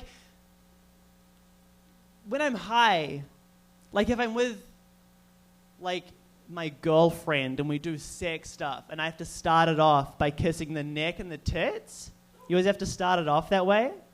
I don't know how else to start it. But like, I'm high, and so I'm just kissing her neck and tits with my gross, dry weed mouth. It's like, you know that bad breath test where you lick a spoon and then you let it dry and then you smell it and that's what your breath smells like? Like, she just smells like that spoon now. You're just going around doing that to people. I don't know how to tie that one together. Okay. I don't like it when people say no homo as a get out of gay jail free card. You just told me my scarf is nice. We're fucking. All right, whatever. Thank you, Mike Rita. Sounded like me next year. I know this. There'll be a flip side to what you did. Somebody else trying to spin off like some series. Yeah, if I have big dreams, I'll make it big cream. Big shot, heavy hitter on the mainstream. You wanna look trendy in the Bentley. Be a star band, never act friendly. You wanna have big fame? Let me explain what happens to these stars. Ain't it big? Aaron Weingart, everybody. He's the lead singer of the song. No, he's not. He's not. He's really, really not. It's religiously quiet in here. Amen to that, bro. At least nobody's yelling out drunk shit. I love how, like, you know, the more drunk you get, pretty much the louder you get, until you get to a point where you're not loud at all because you're, like, sleeping. But weed isn't like that. You're a little bit loud when you start smoking weed, and then it's all quiet from there on in. There's never going to be a point where you're going to be louder. Unless you go outside and it's cold and you eat McDonald's and shit. Because I'm going to eat McDonald's when I leave here. I've been thinking about it all night. I'm not even kidding, because tonight my girlfriend's not with me. And when my girlfriend's not with me, it means that I can eat shit. Like straight shit. Like my girlfriend won't allow me to eat like straight McDonald's like at this time. She'll be like, oh my God, that's so fucking bad. Unless you give me a cheeseburger. Give me one cheeseburger. With sweet and sour and mac sauce, and then it's delicious. Like, these guys are leaving to go get McDonald's right now. These two guys right here. You know who. You're like, fuck, bro, I want a junior chicken. $1.50. It's fucking delicious. Junior chicken is disgusting. But a McDouble, yeah. I will eat. One day, guys, before I bring up your next comedian, I want you guys to know that one day, we're going to give away 100 McDoubles to the audience. I don't know when yet. There used to be a guy who came here who was down to go halves with me, and then one day I told him we had to move the date, and I've never seen him again. Yeah, somebody will go halves with. You'll go halves? How, like, it can't even be that expensive. They're $1.50 a piece. You get 100. What? It's going to be like $2.50, bro, tops? I don't even know. I did terrible math there. Who knows how much it is? I just did, like, you know, like I have a millisecond on stage, fuck doing real math, just round it off, make it sound funny, you're good to go. You're good to go, Captain. You guys want to know? Okay, quick, before I bring out your next comedian, you want to know what just happened in my brain? I can turn it into a joke. You know this thing that just happened in my brain, how I did the 250? In my brain, it was like a commission, like a fucking air patrol, like, all right, Mike Rita, you got a millisecond to make the joke here, and you said it's going to be $1.50 each burger. You want 100 of them. Let's do the math there. Is it 150 or is it 250? Well, with tax, it's going to be something. Let's just play it safe. We're going to bring her down, Captain, at 250. We're bringing her down at 250. All is clear. 250. You want to know what? That was probably one of the highest jokes I've ever done in my life. Where did I start and where did I finish? God knows. Fuck that, yo, you know. But enjoy it. This guy, you enjoyed that joke for all it was. Thank God somebody did, because if you didn't, I'd go home an empty man. You guys are funny tonight. You guys are dealing with all my crazy shit that I'm saying up here, you know? No coughing, sir. Sorry. I'm gonna have to ask you to leave. Okay. Yo, Keith, you ready? Is Pedro in here? No, Keith Pedro's not in here. Wow. Then I'm gonna bring up Marita Lopez. Marita Lopez in here? They're both outside. Hey, you idiots!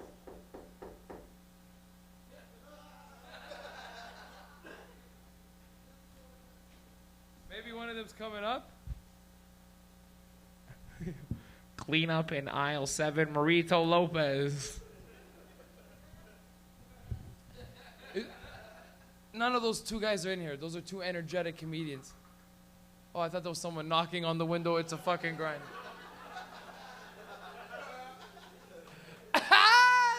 Don't ever. That was for sure a crazy stoner moment. Holy shit, that was funny. Okay, holy fuck. Yo, comedians in the back. I need an energetic comedian who's sitting back. Okay, Billy. Billy, you're next. You ready to go? Boom, we're going to do this right now. We're going to start the fresh meat showcasing, okay? Okay, these next comedians coming up are all comedians that are showcasing for fresh meat. I put them really late in the show because I want them to have a hard audience. I don't want you guys to not laugh. Laugh and be nice, because you guys are already the audience that I wanted them to have. But these guys are going into a grueling competition where there's like 20, 25 comedians. Something like that? It's just 20? And they're all doing 3 minutes. 3 minutes to showcase for $5,000 at the chance at $5,000. And they only get 3 minutes of their own personal selves. Could you guys pack who you are into 3 minutes? If you can, you're boring as fuck. But don't be like sad, like, I don't know if I can. You can, believe me, it's fine. Yo, yeah, everyone's wondering it now? Like, fuck, shit. Okay, yeah, I hear you. Was that person giving me the light? You should, oh, I thought you were, because that's in comedy. You're giving me the light, like, get off stage. I was like, I know I should. I gotta get it. But it's actually just a person looking at their phone, but thank you. Okay, I love this comedian, guys. Enjoy this guy. Enjoy this guy, because one day he'll be a very famous comedian, and we won't get to enjoy him here for $5 on top of cover, you know? He's a very talented dude, a very funny dude. I see him one day doing a bunch of cartoons and having a good time in life. Give it up for the very funny Mr. Billy Wiegand, everybody. Let him hear. Make some noise. Let him hear. Billy Wiegand, everybody. I'm right here on the block when it's time to ride out. You know what I'm all about. 100 Harley bikes on sight when it goes down. Me and my homies, we always holding the fort down. Come up in our town and you can't. What's going on, Vapor Central? Guys, I'd like to welcome you to the only second-story basement in the world. Folks, it's good to be here. One thing I wouldn't recommend is going to the Salvador Dali Museum on acid. It's just a bunch of regular clocks in a field. Guys, huge waste of money. Just don't do it. I was kind of crazy the other day. I was thinking it's nuts how the Egyptians managed to build Everest like that, you know? With help from the aliens. Come on, I'm not an idiot. Anyways, guys, I do like doing impressions, so I'm going to start off with a few for you guys. Without further ado, this is Christopher Walken eating a sandwich. Christopher Walken eating a sandwich.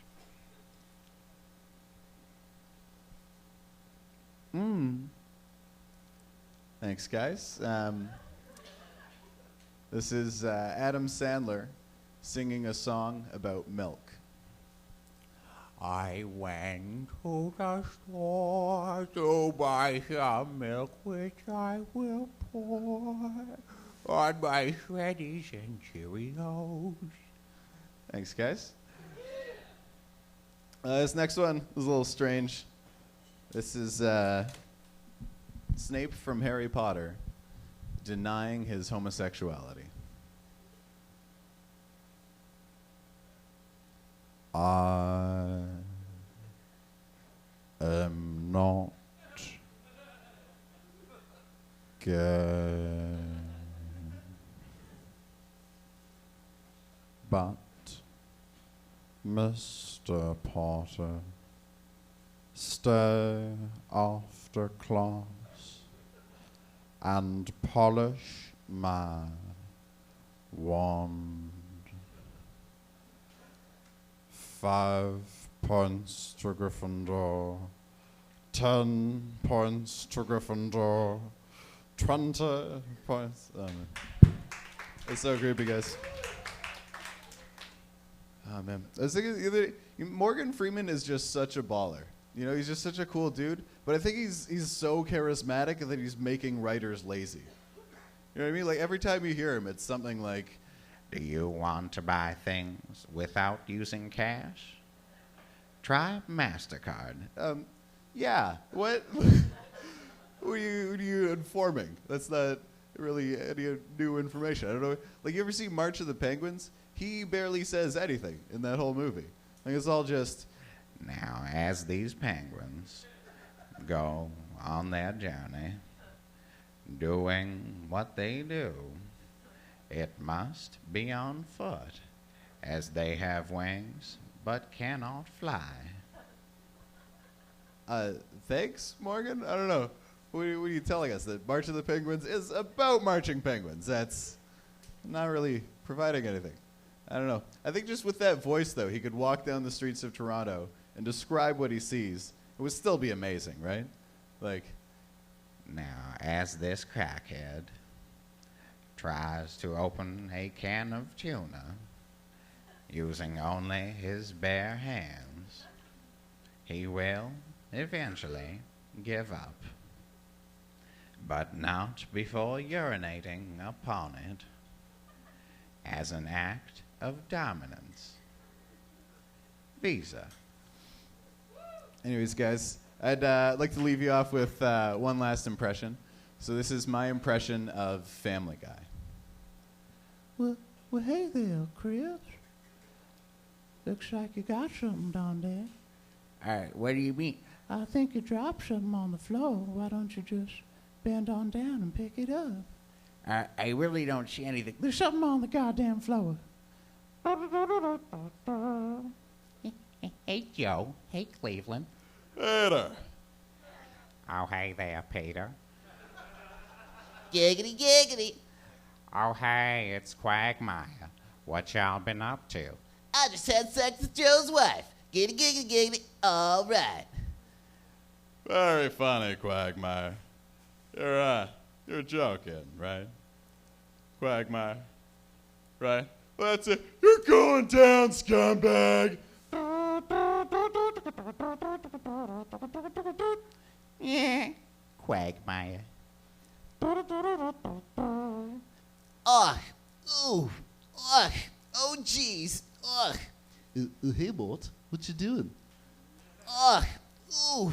Ugh. I'm jogging. Ugh. Yeah? Yeah, gonna get a little exercise? Yeah, maybe gonna go for a little run? Yeah, gonna get that cardio going? Yeah, gonna start maybe go to the gym? Gonna start taking protein supplements? Gonna get nice and swole? You have fun with that, yes. Anyways, guys, I've been Billy Weekend. Thank you so much. Mike Rita, who am I bringing up? Who? Oh, guys, this guy's great. Please welcome to the stage, very funny, Fouad HP.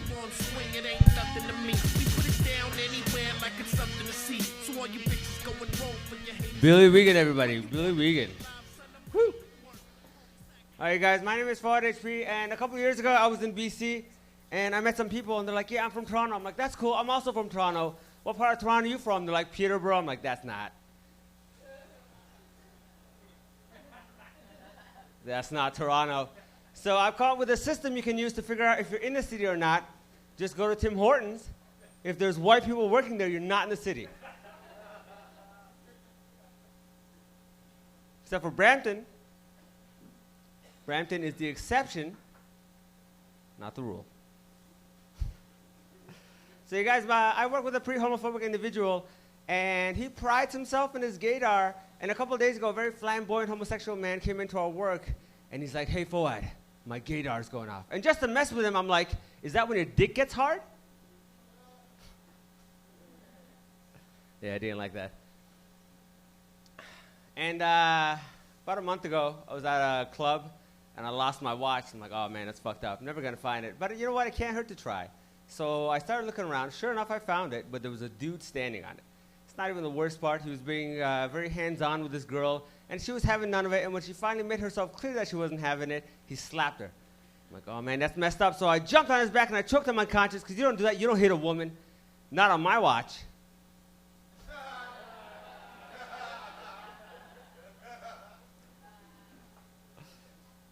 All right, last thing before I get out of here. You guys, I work in film and television. Sometimes you guys probably don't recognize me from shit because I'm always out of focus. It's all right. Not too long ago, I was on Degrassi, otherwise known as The Bottom. But I did have a line on a show last year, and I'm from Iran, and I was supposed to play a Pakistani drug enforcer. It's all the same, right? So I got there, they dressed me up, took me to makeup, no mirrors. I was wondering why there are no mirrors. I found out after I saw the episode, because they wanted to give me brown-faced. Gave me brown-faced. Kind of offensive, right? I could just imagine conversation like that. It's like, oh shit, this guy needs to be significantly more brown than he currently is. So we'll just brown him up, let's go. So they browned me up, and they took me to the director. And the director's like, hey man, what language do you speak? And I said, this one.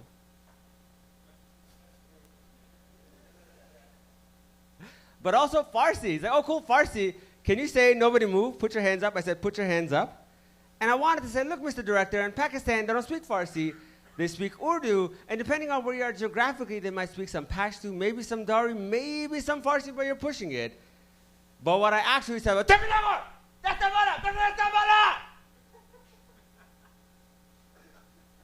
he's like, you got the part. All right, guys, thanks for your time. I'm going to bring your host back up.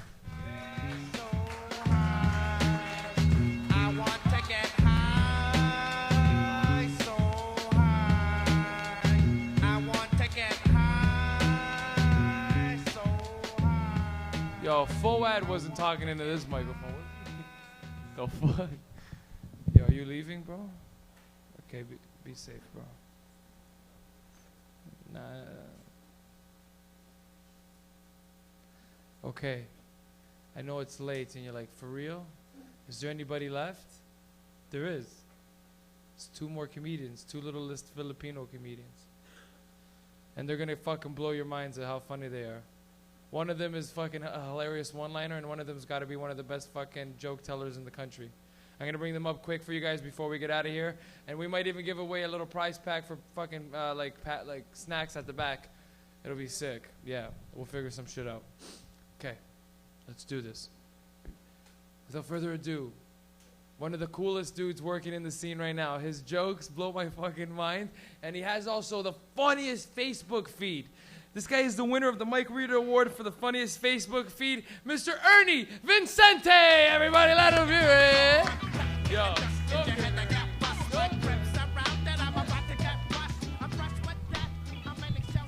Thank you. You guys okay still? Huh? Hello. Tits over there. Hey, it was so hot last week, eh? Oh man. I was in Mississauga. They should rename that city to Mississauga.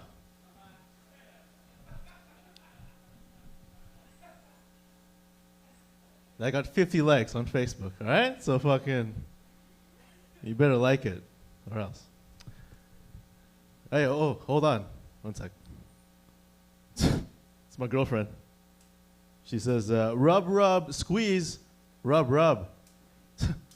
She's so thoughtful. She just sent me a text massage. No? Thank you.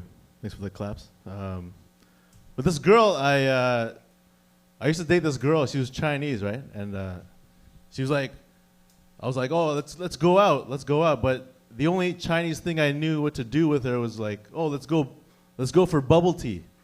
Right? Let's go for bubble tea. That's my pickup line. Let's go for bubble tea. She's like, yeah. Okay, right? And then I kept calling her like, hey, let's go for bubble tea. She kept like leaving me, right? Like she'd be standing me up and shit, right? I'm like, whoa, you keep standing me up for bubble tea? What a bubble tease.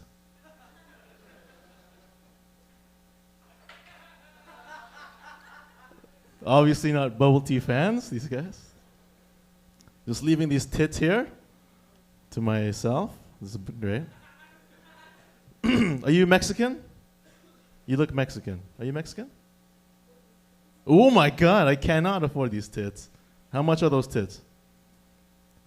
Isn't that a song? How much are those tits in the window? Is that a song? It should be. Hey, speaking of pizza, I went to Pizza, and it's fucked up because it's very confusing to get into a pizza, right? You ever go there? You ever see there's like a door, right? There's a first door, right, that you pull, and then you walk a bit, and then there's another fucking door that you push. You ever see this shit? You pull the first door, and you push the second door. It's fucked up. Because you'd think a place called Pizza would have an easy way to get in, you know? Like push, or pull. Because it's pizza.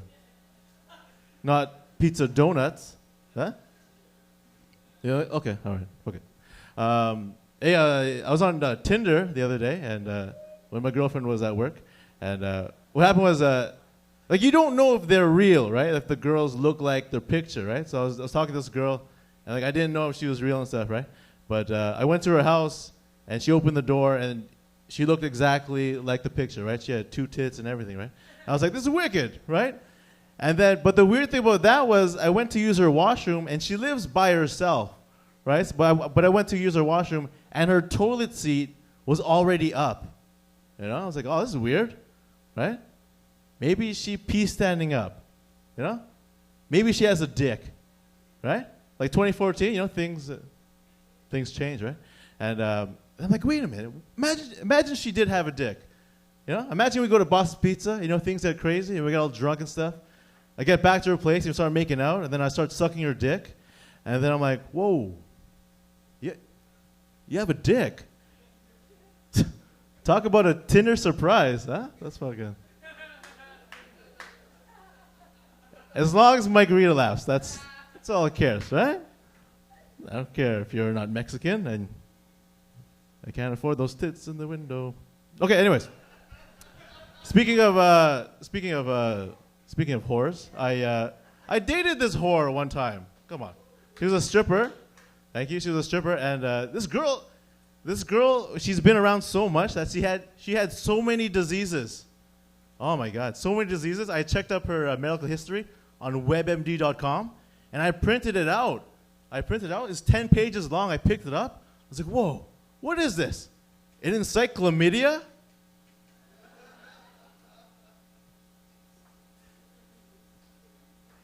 Thank you for that clap.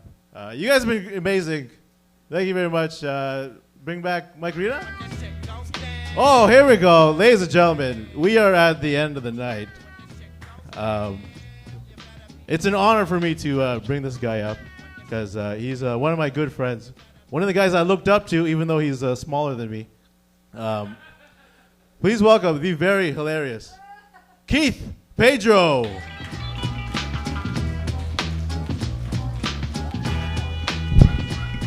Woo! Yes! Hey! Yeah!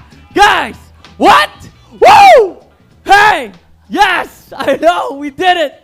Right? Woo! My man, Mike Rita. Give it up for him. Mikey boy! Yes!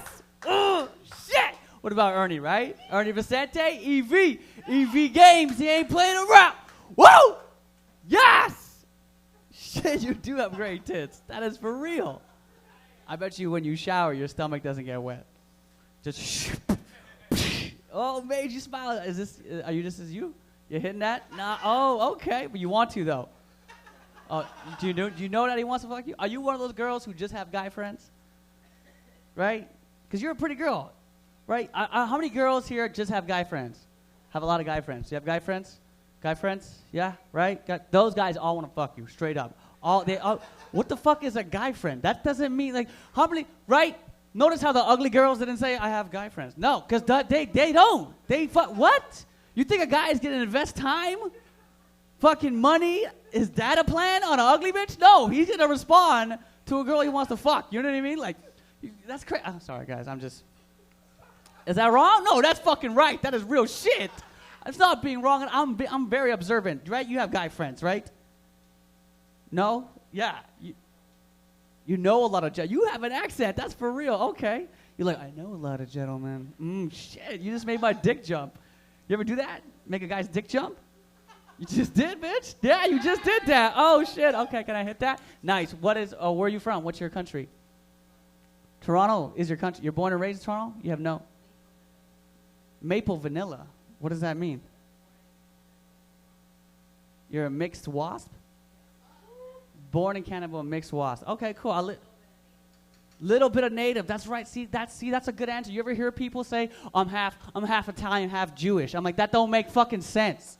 You can't be half a country and half a religion. You know what I mean? That doesn't affect your skin tone. That's like me saying, oh, I'm half Filipino, half vegan. That doesn't fucking, no, that doesn't, what? Yo, how was that date night? It's like, yo, that girl was sick. Yo, half Venezuelan, half Aquarius. So hot. Holy shit. What the fuck is going on here? This alarm. Sorry, guys. Gotta take my E's. Pop those mollies. You know what I'm saying? No, I don't do drugs. I only smoke weed. This is why I love this room. This room is the best because straight up, it's a weed room. You know what I mean? Weed is the best drug. We can't do this with any other drug. You notice that? This can't be a fucking coke room. Imagine if this was a coke room.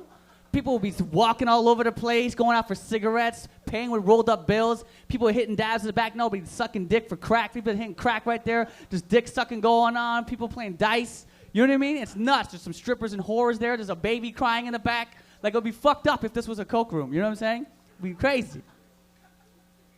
I'm having fun. I'm having real fun. Are you into, like, Filipino guys, Asian guys? Would you ever, like, can I take you out? Would you be down for that? Everything's circumstantial. What are you, human resources or some shit? That's a fucking office answer. It looks like tomorrow you're going to wake up and say words like fiscal year. Where do you fucking work? Where do you work? Where do you work? You have a job, right? Yeah, do you work in an office? Like a serious job. You're an artist. Nice. What kind of art do you do? Hospitality. That sounds like you work the strip. Not exactly. Okay, this is for real.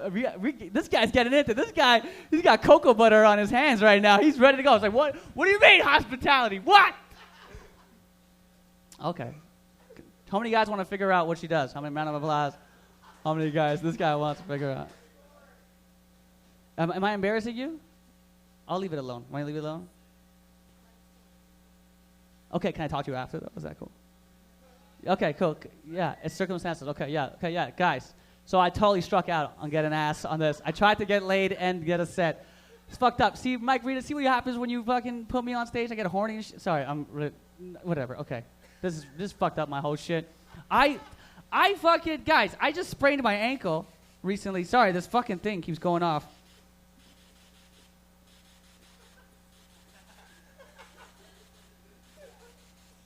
Fuck it, this fucking thing. Sorry, guys, this is weird. This fucking phone. Sorry, just dropping the water. Listen, okay. Sorry, I'm sorry. I was just having fun, guys, okay? I was just having fun. I don't know what the hell's going on. Listen, guys, so I sprained my ankle recently, okay?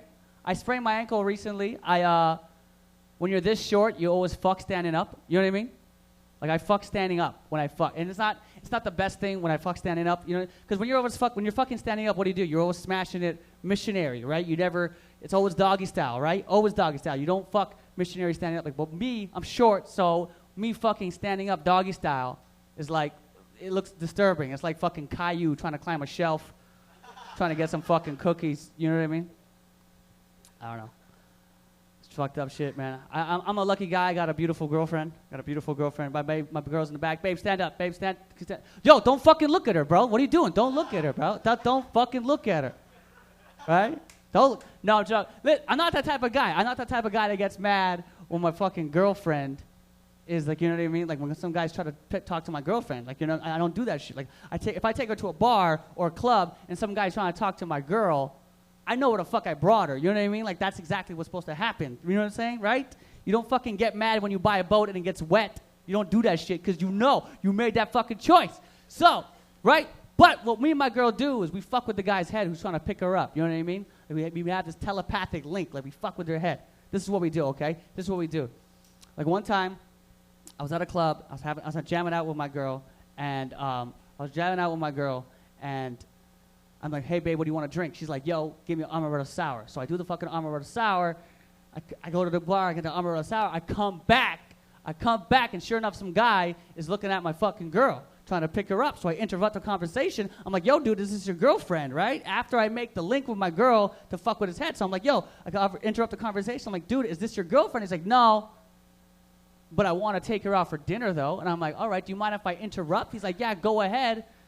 Do your thing, bro. I'm like, and I go to my girlfriend, who he has no fucking idea. I'm like, listen, girl, I've been looking at you all night, and I want to let you know that blue is my favorite color on Tuesdays. And we start making out, we start gripping each other. Then she looks at me like, what the fuck? The guy looks at me like, what the fuck? That's all I had to say? That's it? I'm talking about my job. You know what I mean? Like, think about that fucking guy right now. I fucked up his whole game. Right now, he's at home writing down his favorite colors. You know what I'm saying? In his mom's basement. I like magenta. I like cyan. Coral. You know what?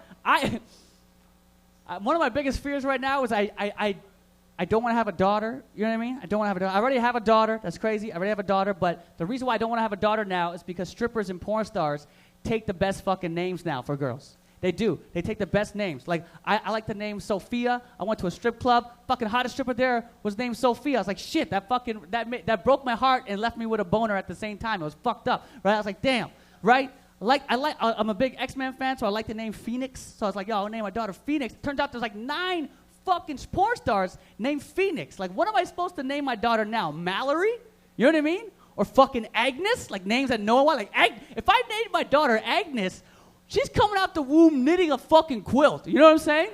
Knitting a quilt. The only thing I'm going to put in her sippy cup is fucking Earl Grey or vanilla chai tea.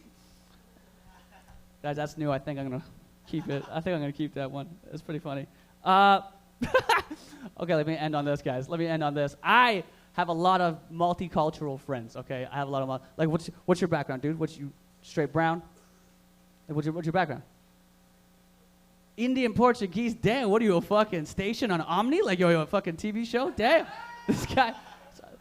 Right, but see that, he's like half, like, I have a lot of friends, man. Like, I have a lot of Portuguese friends, a lot of brown friends, I got a lot of Jamaican friends. And the fucked up thing about Jamaican guys is, first of all, hold up. First of all, get up in front of my homegirl, Erin, right there. You handled your business with that shit. Remember how ghetto those girls were? I thought, yo, when you see a fucking tall black girl wearing a dress and a baseball hat, you know that bitch is gangster. You know she has a fucking gun in her pussy waiting. Like, you know what I mean? Like, just, what you say? Like a switchblade on her iPhone case. You know what I mean? Like she'll fuck your shit up. And homegirl, see, any other white girl would be like, nah, go, fuck, okay, I'm sorry. So stop yelling. Any other white girl, but a fucking stoner white bitch. You know what I mean? Like, Aaron, you're not saying you're a bitch. I'm saying, like, a stoner white girl could hold that shit down. You see how she stomped her foot? Like, she didn't give a fuck. She's like, it's because these motherfuckers been drinking, and we don't allow that shit up in here. This is Sparta. And you know what I mean? Like, a bunch of guys be banging their shields. I was like, holy shit. Is this Vapor Central, or is this the set of fucking Coach Carter right about to give a speech? Like, this girl fucking moving shit. The motherfuckers been drinking. Beat it, Tanisha. I'm going to see you on the streets. I was like, holy fuck. This just happened. I thought the black girl for real was going to pop off her nails and drop her earrings. But no. Everyone was ready for a fucking Liu Kang kick down the stairs. What? What? Okay. All right. That threw me off track. So I got a lot of Jamaican friends, guys. Woo! Jamaican friends. I got a lot of Jamaican friends. And when they talk to me in that patois talk. You know what I mean? That Caribbean talk. But I don't know how to respond in that. You know what I mean? I don't know how to respond in that Caribbean talk. You know what I mean? So the only way I respond is to say the words that Sean Paul says in his songs. You know what I mean? It'll be like, yo, Keith, walk on, star. I'm just like, some of guts of them. All right. So white girls will walk by Jody and Rebecca. Okay, guys, that's it for me, man. Keith Pedro. Yo, check me and Mike Rita out at the most racist show on earth, Panasonic Theaters, September 20th. Yo, Mike Rita, come on here, man. Show these motherfuckers some love.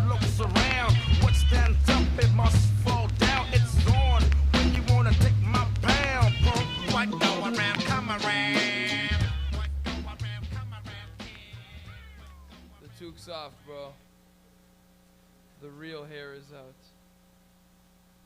I woke up like this. Yo, before I continue, let's give it up for Keith Pedro closing it out for us, man. How funny is that? How funny is that guy?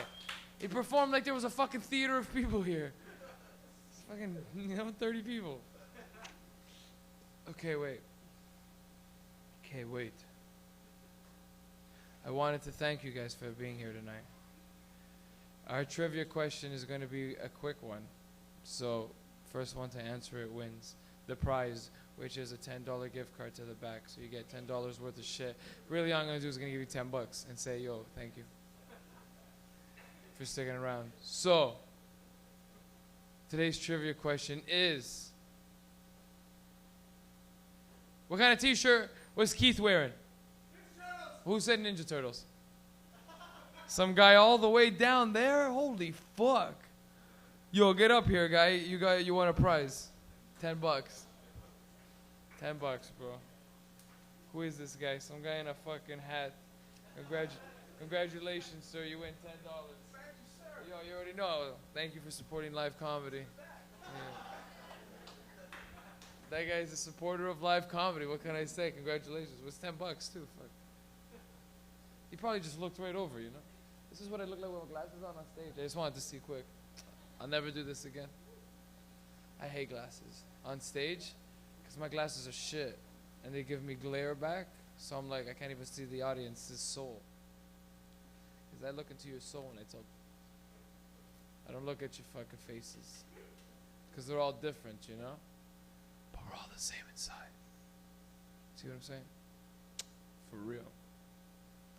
You guys can check me out at BillNye.com. You can also Gary Busey. You know where else you can find me? Yo, you can find me on Facebook and Twitter. I never actually say this shit, but add me. Fucking, I don't give a shit. I add everybody else. Fucking add me. And then write me a message and say, yo, Stoner Sundays is the best. I'm going to bring my mom one day. And then bring her.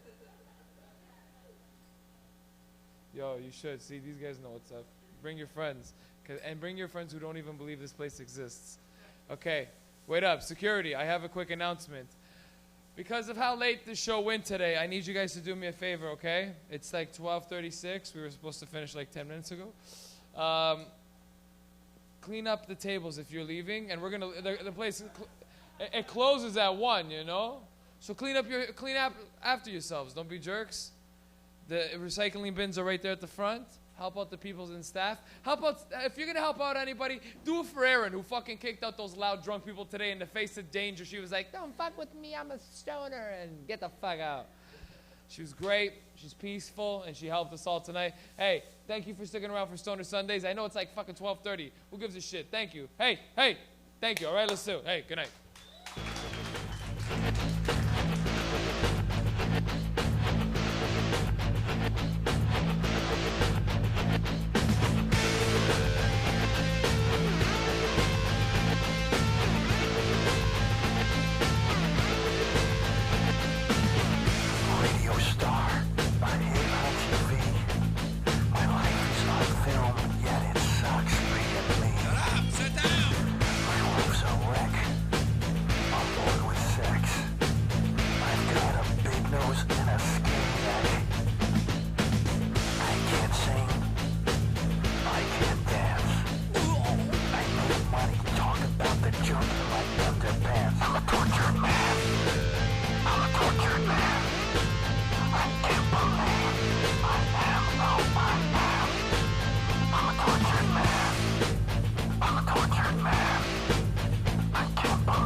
And ravioli. All right, listen to me.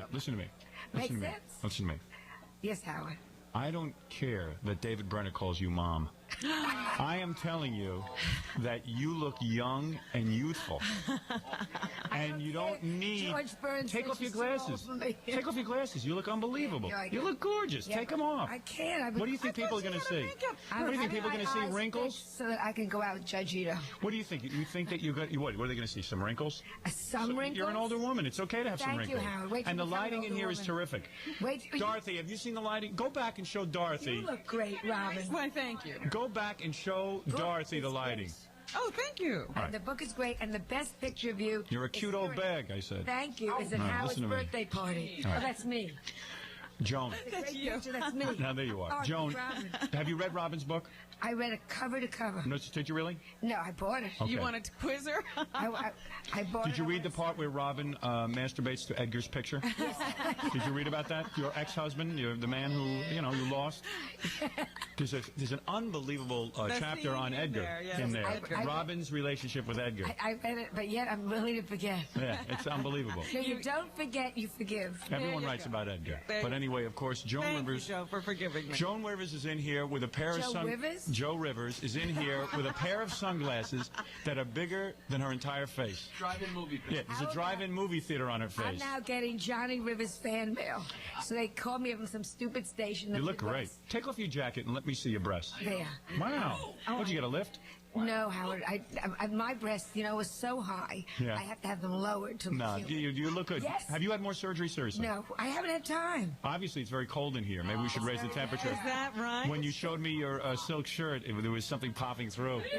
Howard, may I just say, if you would just get a monitor, who is this? That's OJ. Oh, my God. OJ, innocent or guilty? Are you afraid to say it? I think he's guilty as hell. Right. Oh, you're not afraid to say I'm it. not afraid to say it. Of course. Guilty. When he used to jump the turnstiles in that commercial, he was getting ready for the escape. Right. I mean, He was come in on. training. He was in training. That's right. All I right, think listen the to whole me. trial's disgusting. It's a sham. It's a sham. I see now that, of course, you bought your daughter an apartment in your building. Yeah, I did. Yes, I did. Thank you. Yes, I did. What a life. If I could be Joan Rivers' daughter, It's you a also, very large one-room apartment. whatever TV work you get, you give Melissa a job on it. No, they. True? Wasn't that a good idea? No, wait a second. I didn't They say it did wasn't it a good to idea. us. When you did this story of your life on TV, Well, so who else is going to play Melissa? You? you had Melissa. No, I'm going And when you to get got a Patty job, Duke to play Melissa. you do the pre-Oscar show on E, They wanted a mother-daughter team, isn't that and they great? got Melissa. Well, who else are they going to get? Joan Crawford and her daughter? So you Is that are much of a providing Melissa with work and furnishings in an apartment. No, what they did with Melissa, they wanted. She's the female Cato. They, that's a brain. I'm telling you. How do you like that Hey, guy? Cato, spelled T-W-A. Yeah, that's something, huh? Except he is typical California. Right. He was on Wilshire Boulevard trying to sniff the white line down the center of the street. There you go. This guy, There's the guy. only a joke, Cato. Watch, he'll sue me and win. Right. Everybody's coming out of that trial a winner. Right. I'll be the one person that goes to jail. They'll be in jail and OJ will be free. Yeah, you know that. He'll visit Cato. So your relationship with Melissa now, Very, very good. 'cause very good. Very close. And she Well, realizes wouldn't it now. be with you? What? If you were buying me an apartment, I'd have a good relationship. I used to laugh at this Melissa, Joan's daughter, who was so confused. Yes. She used to rebel against Joan. And I sat her down. I swear I had something to do with this. I sat her down. It was at a particular rebellious time, and I said to her, I got to tell you something.